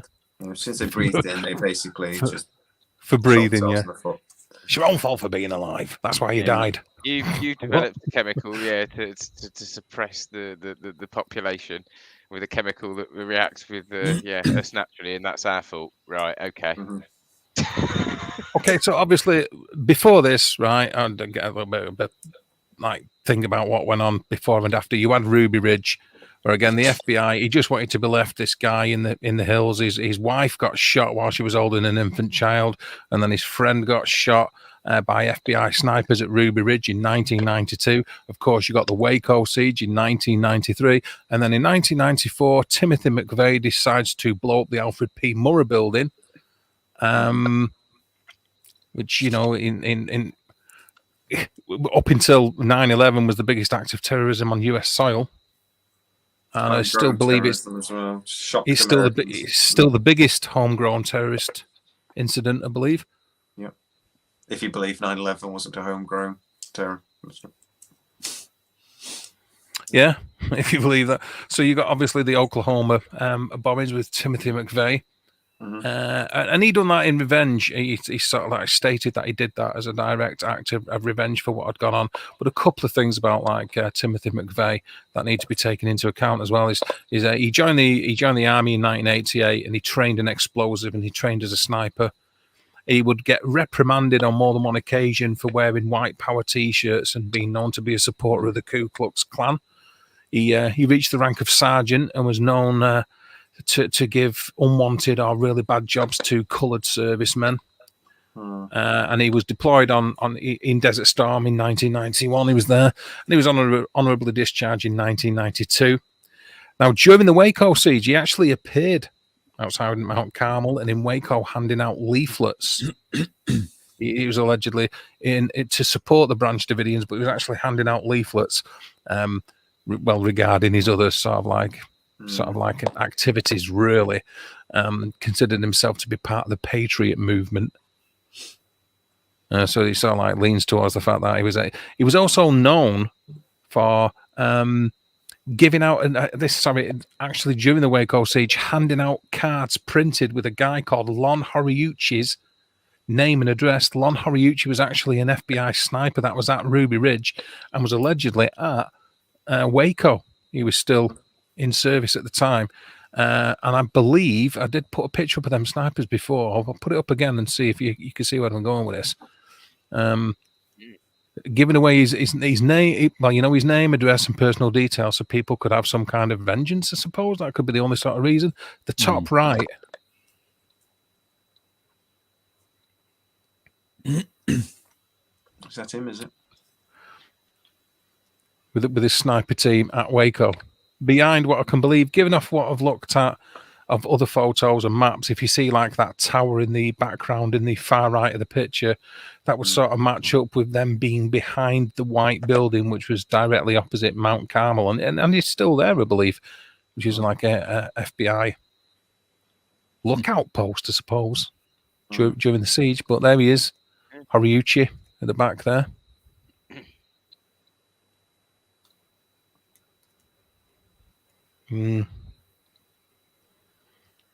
So, didn't they arrest them after the Oklahoma bombing as well? Didn't Timothy McVeigh and Terry Nichols arrested within about 90 minutes driving? Yeah. They weren't being followed. So apparently they were just arrested. They were spotted.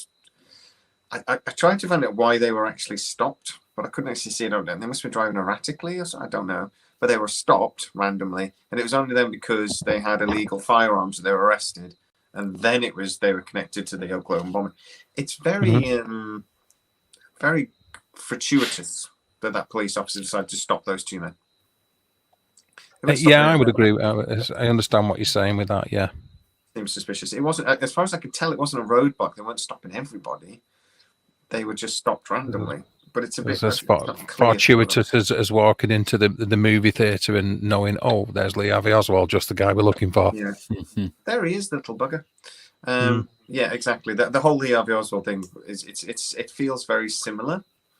In that as well that I mean, there was a lot of theories that actually government knew about this terror attack. They knew that this was being planned, and they allowed it to happen. There's stories about two other bombs being involved and all sorts, but they knew that it was going to happen. And to be honest, this bit of the evidence, or how they were stopped within 90 minutes, they were arrested so quickly, tends to lean into that if they knew who they were already and were watching them and then had to arrest them, and it makes a nice story, doesn't it, that the police swooped in so quickly. And I'm not saying that's necessarily what happened, but it just make it feel that way. It stinks of it does. Ruby Ridge. Let's see, like a bit of a discussion about that. Was, like I say, it was the year before. A family called Randy Weaver's family. They wanted to arrest him. Same thing. ATF. He lived in a cabin on a hillside in northern Idaho, and he kept resisting, arrest and stuff, because he wanted him to inform. He also wanted him to inform upon the Aryan Brotherhood, I believe. And he hadn't shown up for his trial. He'd had weapons charges brought against him. He didn't turn up for his trial. So there became a standoff at Ruby Ridge, which, of course, that, like I said, that was about a week, just over a week, about a week and a half, something like that. And it was Horiuchi was the FBI sniper that shot Weaver's wife, Vicky, while she was holding a baby. He also killed wounded Weaver and wounded his friend Harris, something like that. The details are out there if you want to look, Mark and Carl, whoever. But there's that he's saying that's one of the catalysts for why he done it, and of course Waco, and then of course the Alfred P. Murrah building, and what was that? Close to 200 people. Yeah, and the bombing wasn't designated to be in as the anniversary of Waco as well. It was exactly on the second. Exactly on the anniversary of Waco. Yeah. No. But the laws, the American government, both federal and at thingy level, following this were brutal. I mean, they brought in several homegrown terrorist laws. They beefed up the death penalty for terrorism laws. They brought in new anti-terror laws. It means very much, again, if we're talking about 9/11, shadows or mirrors sort of what happened after 9/11, that the government never don't take advantage of a good crisis. And they completely took advantage. Are the people scared? Yep. Can we take away some of their freedoms with some new laws? Yep. All right, let's do it. That's pretty much how it goes, isn't it? The ATF justified their existence after this because they pushed for new laws about buying nitrates and things like that, because that's what this thing. We all see that thing about how you can't buy too much fertilizer in America. It's back to this because you could make certain bombs out of it. Well, we were on that in the UK long before because of the activities of the IRA. Yeah, exactly. Yeah, all these things protected materials. Yeah. But the ATF basically were able to slide their way into basically managing that, so that they existed there, that which would normally be FBI, anything like that, anything that crosses county, state borders is FBI normally, but the ATF got weaseled away into that somehow. But the American government completely took advantage of what happened after the Oklahoma bombing. Because it was so shocking. The way the bombing happened as well, how half the building was still stood at the back and things. The imagery of it was very much taken advantage of. Oh, massively. Very much looked very similar to the way that the back of WTC 7 looked before it fell down. Yeah, good point there, mate. Look at the images. They're there. You can find the images. Yeah. Yeah. The imagery of 9/11 though is I think you've got the guys putting the American flag up, and you've got the bits of the pillar that are the bits of the outer metal sort of things. There's lots of imagery in 9/11, and this again it mirrors that sort of thing in lots of ways on a much smaller scale maybe, but the imagery is so important. We all know what the Oklahoma bombing looked like, even if we don't know the names of the people involved and you don't know the history of it. Everybody knows that image. Everybody. Damn it! I remember going to the Imperial War Museum in near to where I live anyway. There was one of the girders from the World Trade Center there, and it's the entire. As soon as you walk through the door, there's a massive atmosphere anyway. I don't know if it's sort of like almost like a kind of reverence, which whether you want to indulge yourself in it or not is there, whether you like it to be or not. Just because of the very thing of what the building is, it's and what it covers and what's in there.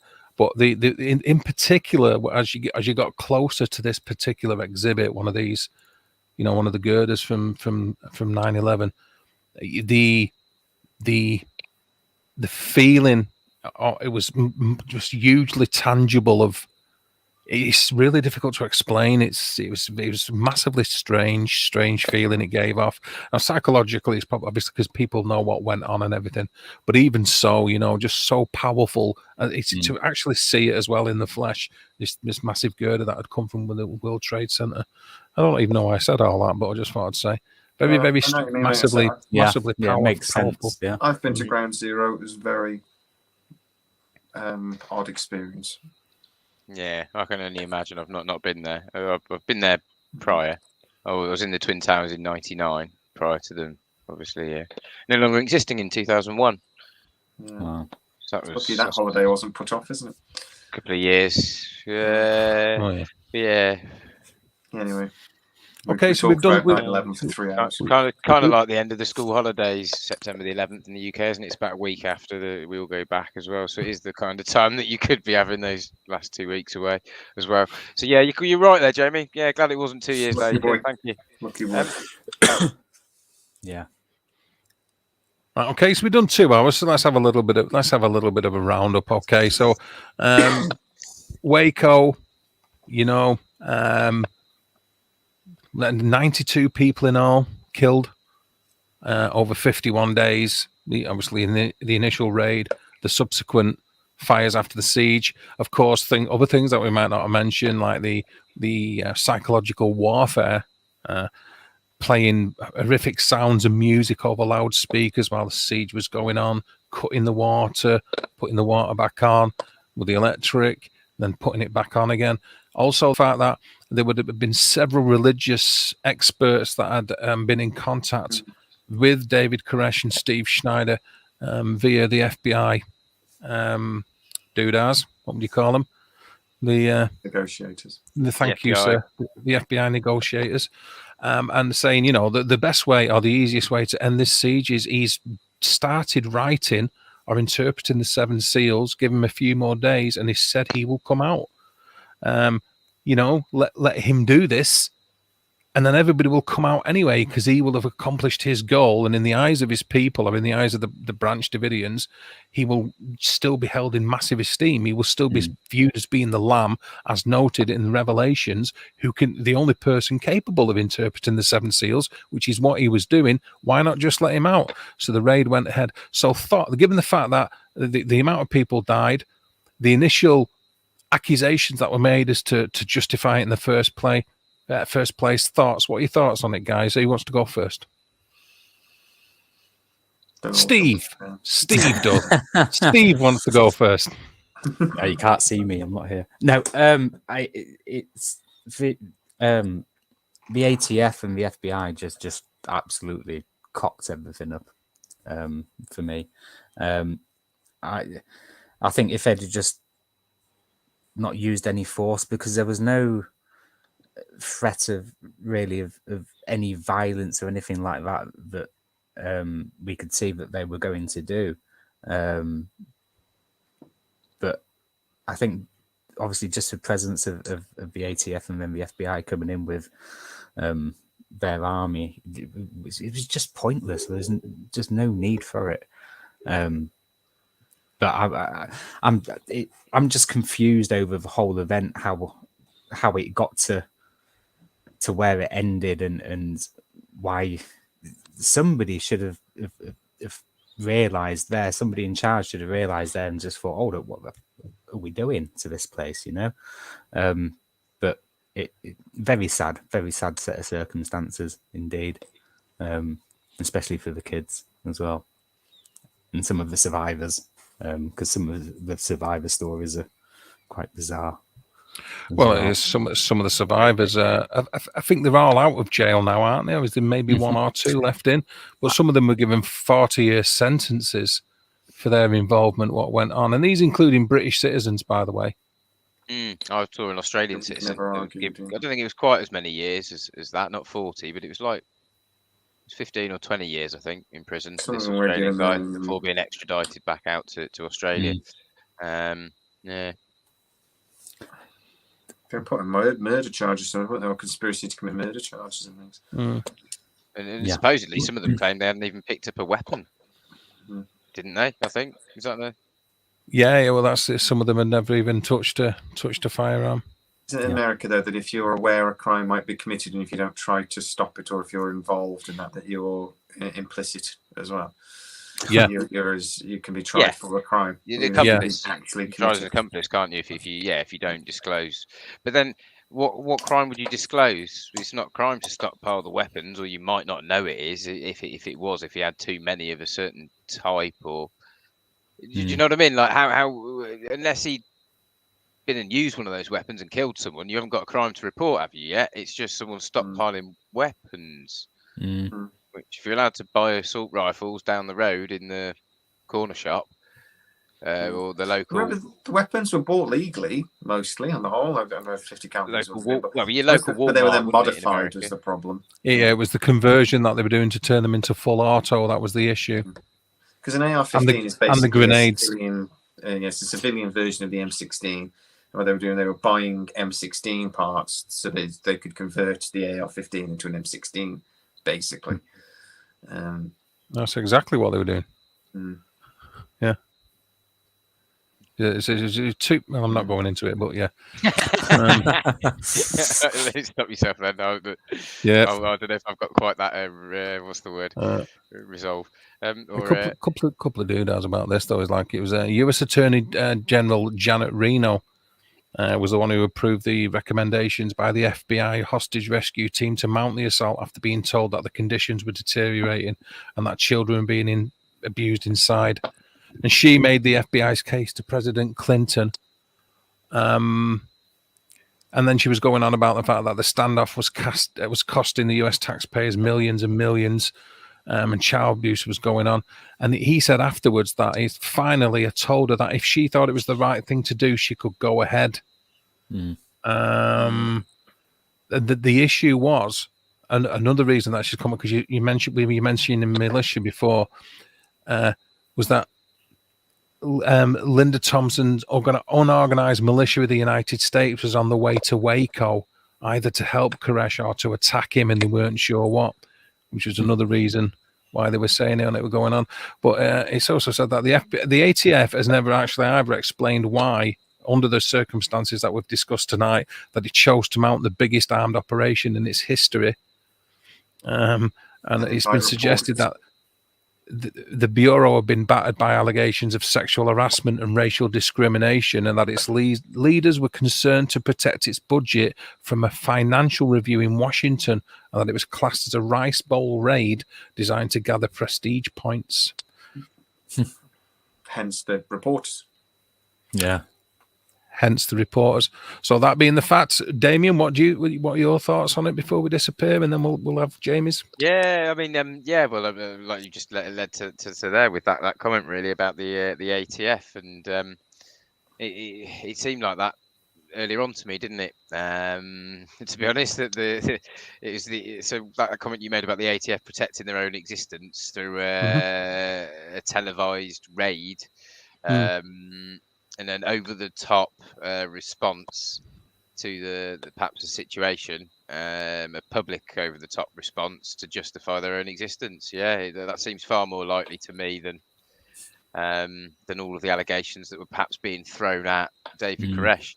The fact that the children didn't want to leave, the people were on the videotape willingly wanting to be there. I think a lot of those, what was it, 30 kids that were in there probably?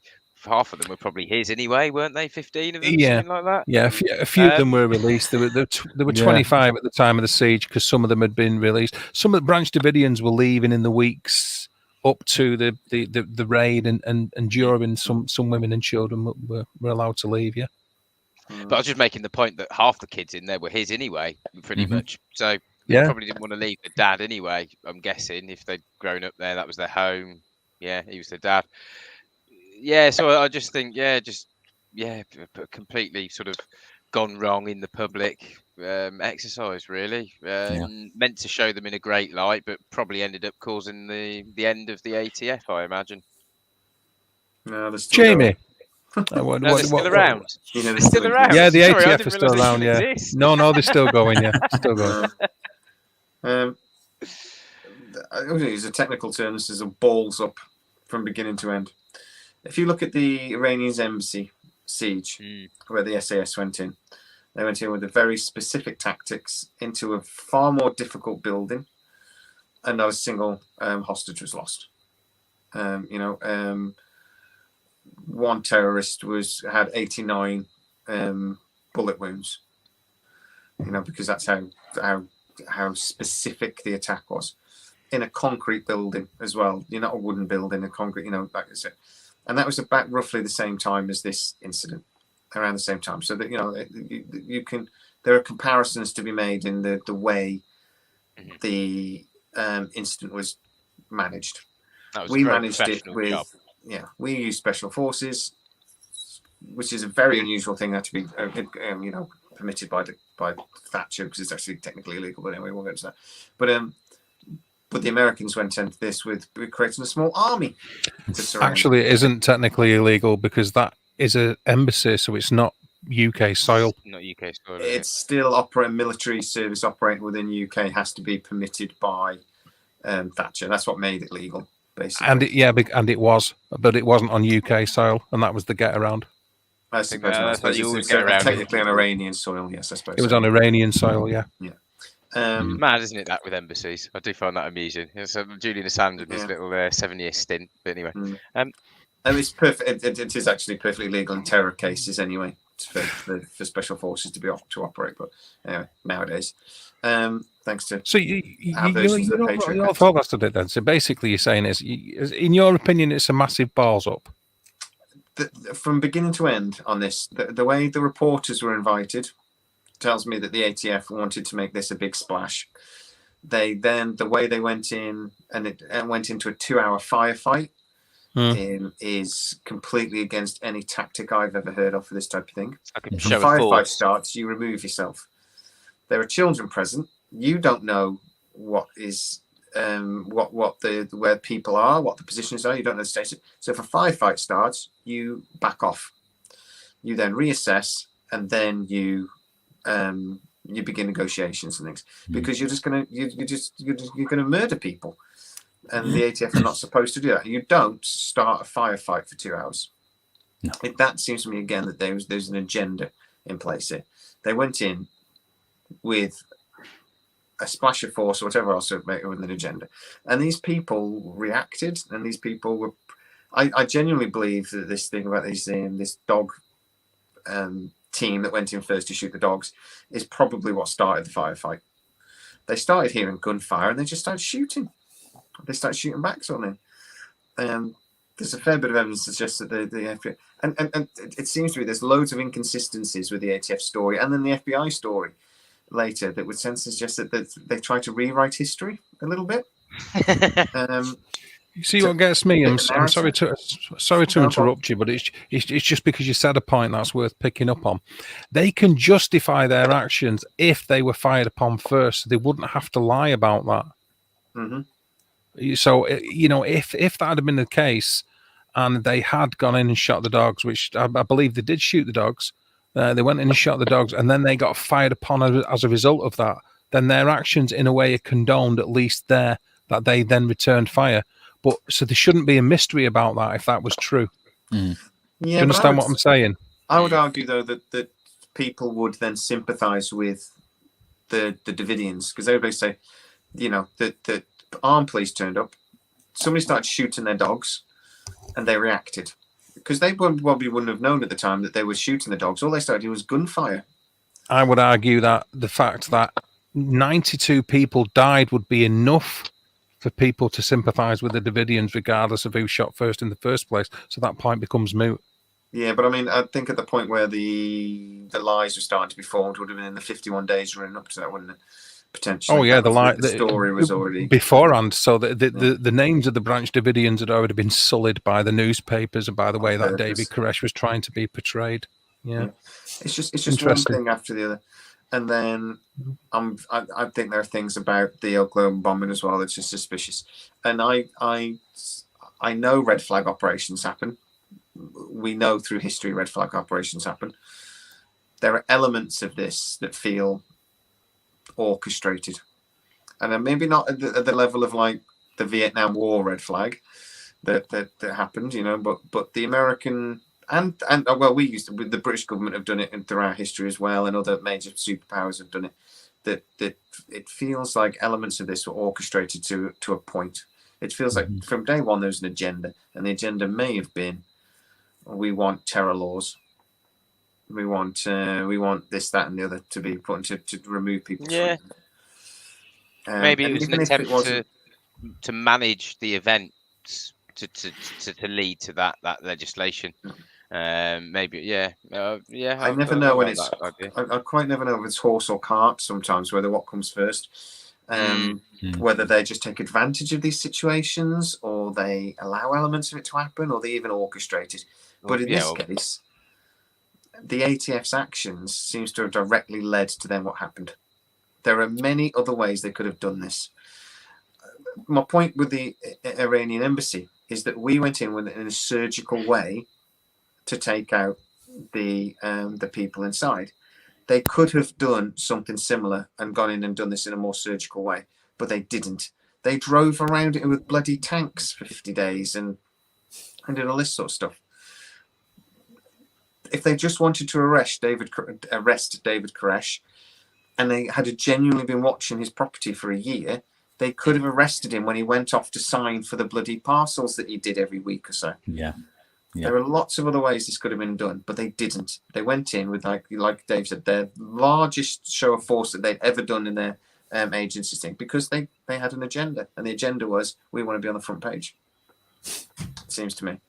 Yeah, it does seem that way. It's well, there's a lot of unproven sort of allegations. Probably why that child, child molesting or paedophilia came in to the light, because it's such a heinous crime that once someone has been tarred with that brush and the public have accepted that that was what he was up to, then the aggressive response is almost justified. You're saying about the meth lab. It's never been proven. Those on meth lab, a big chunk of what went on has actually never been proven, and that is the issue, isn't it? I mean, the big thing is the gradual sequestration of Second Amendment rights from the citizens of the US, and it is happening. It will happen. It's to have absolute power and to have absolute control, you don't allow somebody the ability to take away that power and control. It's great in the 18th century, but it doesn't carry in the 21st. And I think more and more people are waking up to that, whichever way you look at it. And if those allegations had been made against David Koresh, then the actions that you undertake shouldn't be punitive against the people that are around him, and indeed his victims, which will be the children. And they are the people that died because of this. So that it wasn't just David Koresh, it wasn't just Steve Schneider and other people. It was everybody else. All the rest of the Branch Davidians died, children included. So that you can't justify any kind of means that you undertake to do that in the first place. There's just no way that you can justify it with any action. You don't take punitive measures against an entire compound full of people because you're out to get one man. You don't employ tanks. You don't pump it full of tear gas. You don't use acoustical psychological warfare. You don't fly helicopters over it using 308 marksmen to shoot through the roof into buildings full of people. There's lots of things we haven't covered. It's like the injuries that were on the people. There's some of the things that people saw, then the way that people got shot, that suggested that there was more to it than them just shooting dogs, which is why I'm saying I'm not having it that they returned fire. We haven't covered it. Obviously, these streams pan out the way that they do, and this didn't go the way that I sort of had a way set out how I wanted it to go, but it does go the way that it goes. So we did. Well, it is what it is. So I didn't get to cover a lot of these elements, or we didn't get to discuss them. But there's definitely a lot more going on, and I would have to agree that it was a showcase. It was a showcase thing. There's almost an element of the ATF, like the authorities behaving like a bully and just trying to use any tactics possible to drive a reaction, a response from in order to sort of blame them for the whole situation because they attacked first. That's why they were using the torture, the sound torture techniques, keeping them awake, electricity, water on off. It's all just tactics, isn't it, to disorientate and frustrate people and perhaps get one of them to fire out. Yeah. Oh, shit. Bam, French. That's what I think, probably. Okay, so the overall consensus by Mystery Machine is that it was, not only was it tragic, massively overreactive, there was also an ulterior motive for it. Is that what we're saying? Yeah, I think most likely. Yeah. Too provocative, too aggressive, for not to be an agenda. I will just necessarily provocative and aggressive. I'll pull up on that, Carl. Actually, yeah, that's the entire reason that I made the point about the Second Amendment was it worked in the 18th century because in the 18th century, both the government or the military were using muskets, and so were the citizens. So Yes. because of that, they were armed similarly, which meant that you could overthrow an oppressive regime. Also, reload time with muskets. If you think about it, it takes a long time to load and then reload a musket. So let's say Actually, time to reconsider. it gives you a lot of time to reconsider how angry you are at someone and go, actually, I don't need to shoot him. Yeah, you want to try telling the Americans that, mate, because up until that point, they were flying a Union flag. But anyway. Well, no, but you know what I mean? Like, it takes, like, do you know what I mean? Was it the gunpowder? It takes you like 30 seconds, doesn't it, to maybe a minute to reload? During that time period, I don't want to brag about the Brits, but I'm going to. Most armies around the world would average 2 shots a minute. British line infantry could do 3, much to the amazement and disgust of the French. Who could manage 1? Anything that we do that disgusts the French, we should celebrate. Yeah, very much so. Did they just So wait as far as that goes, Carl, the only real way for it to be justified to be armed, to be able to bear arms against an oppressive regime would be to have the same standard of weaponry. But that isn't how it was wrote. I think when a lot of people hear about the Second Amendment and the Bill of Rights and all the rest of it, they need to look into it a little bit more. It's not quite as clear cut as you can have and do what you want. It doesn't work like that, but in theory. But no, they were trying to convert semi-autos into full auto firing. And the main important thing is, mate, though, that you can't change an amendment. You know, these amendments are in, and they've got a right to bear arms, and you can't change an amendment. Damn it! That's what I said. An amendment is a change. That's my point on that one. So you can amend exactly. I know. Yeah, that's exactly what an amendment is. It's well, maybe they'll change it in the future, and you'll have the right to bear drones. Yeah, Second Amendment right to bear tanks and aircraft carriers and no, just drones, just to bear drones. Come on, militia. I think if you've got a drone that's government remote control on a little Xbox controller that's got weaponry in it that can wipe compounds out, you know, you're pretty sorted. You do. You can. Anybody might be amazed that it's in the capability of any tyrannical type of government to employ armored vehicles against their own citizens should take a close look at the Chinese and Tiananmen Square. It's not like it hasn't been done. Okay, a different kind of level, different kind of scenario, but it was done. And you just in my eyes, regardless of the 100 people there, one person they were after. One person, and as Jamie said, because I have to agree with that. I have to agree with what he said before. You don't need 2 main battle tanks. You don't need 10 Bradley armored personnel or AFVs because they were mounted with 30mm cannons. Right? You don't need combat engineering vehicles and 800 armed officers of the ATF, the FBI, and National Guard for one man, unless he's Rambo. In which case, you're all screwed anyway. So that's it. Yeah, because he can just stand there while everyone's shooting at him, just going, "Oh!" and no bullets hit him; they just bounce off. And he's somehow doing like Neo from the Matrix so fast we can't even see him move. Yeah, yeah, man. Yeah, exactly. They overreacted. We'll put it that way. It was a massive overreaction. Overreaction. Okay, so next week on Mystery Machine, what have we got, guys? Do you want to give us like the heads up, or is it a mystery? No? Don't know. We haven't had a show on our channel for nearly a month, so I'd like to do something good. So if anybody's got any ideas, go on the Facebook channel and if you've got any suggestions. Otherwise, we'll do something a bit contentious, I think, but we'll have a think. Damien, that's a nice surprise. Yeah, we'll have a nice surprise. I've had a few ideas about doing, like ancient monuments and things, but we might do. I was thinking like maybe the Georgia Guidestones or something like that, maybe, but we'll have a chat about it. Go on, yeah, okay. Have a think.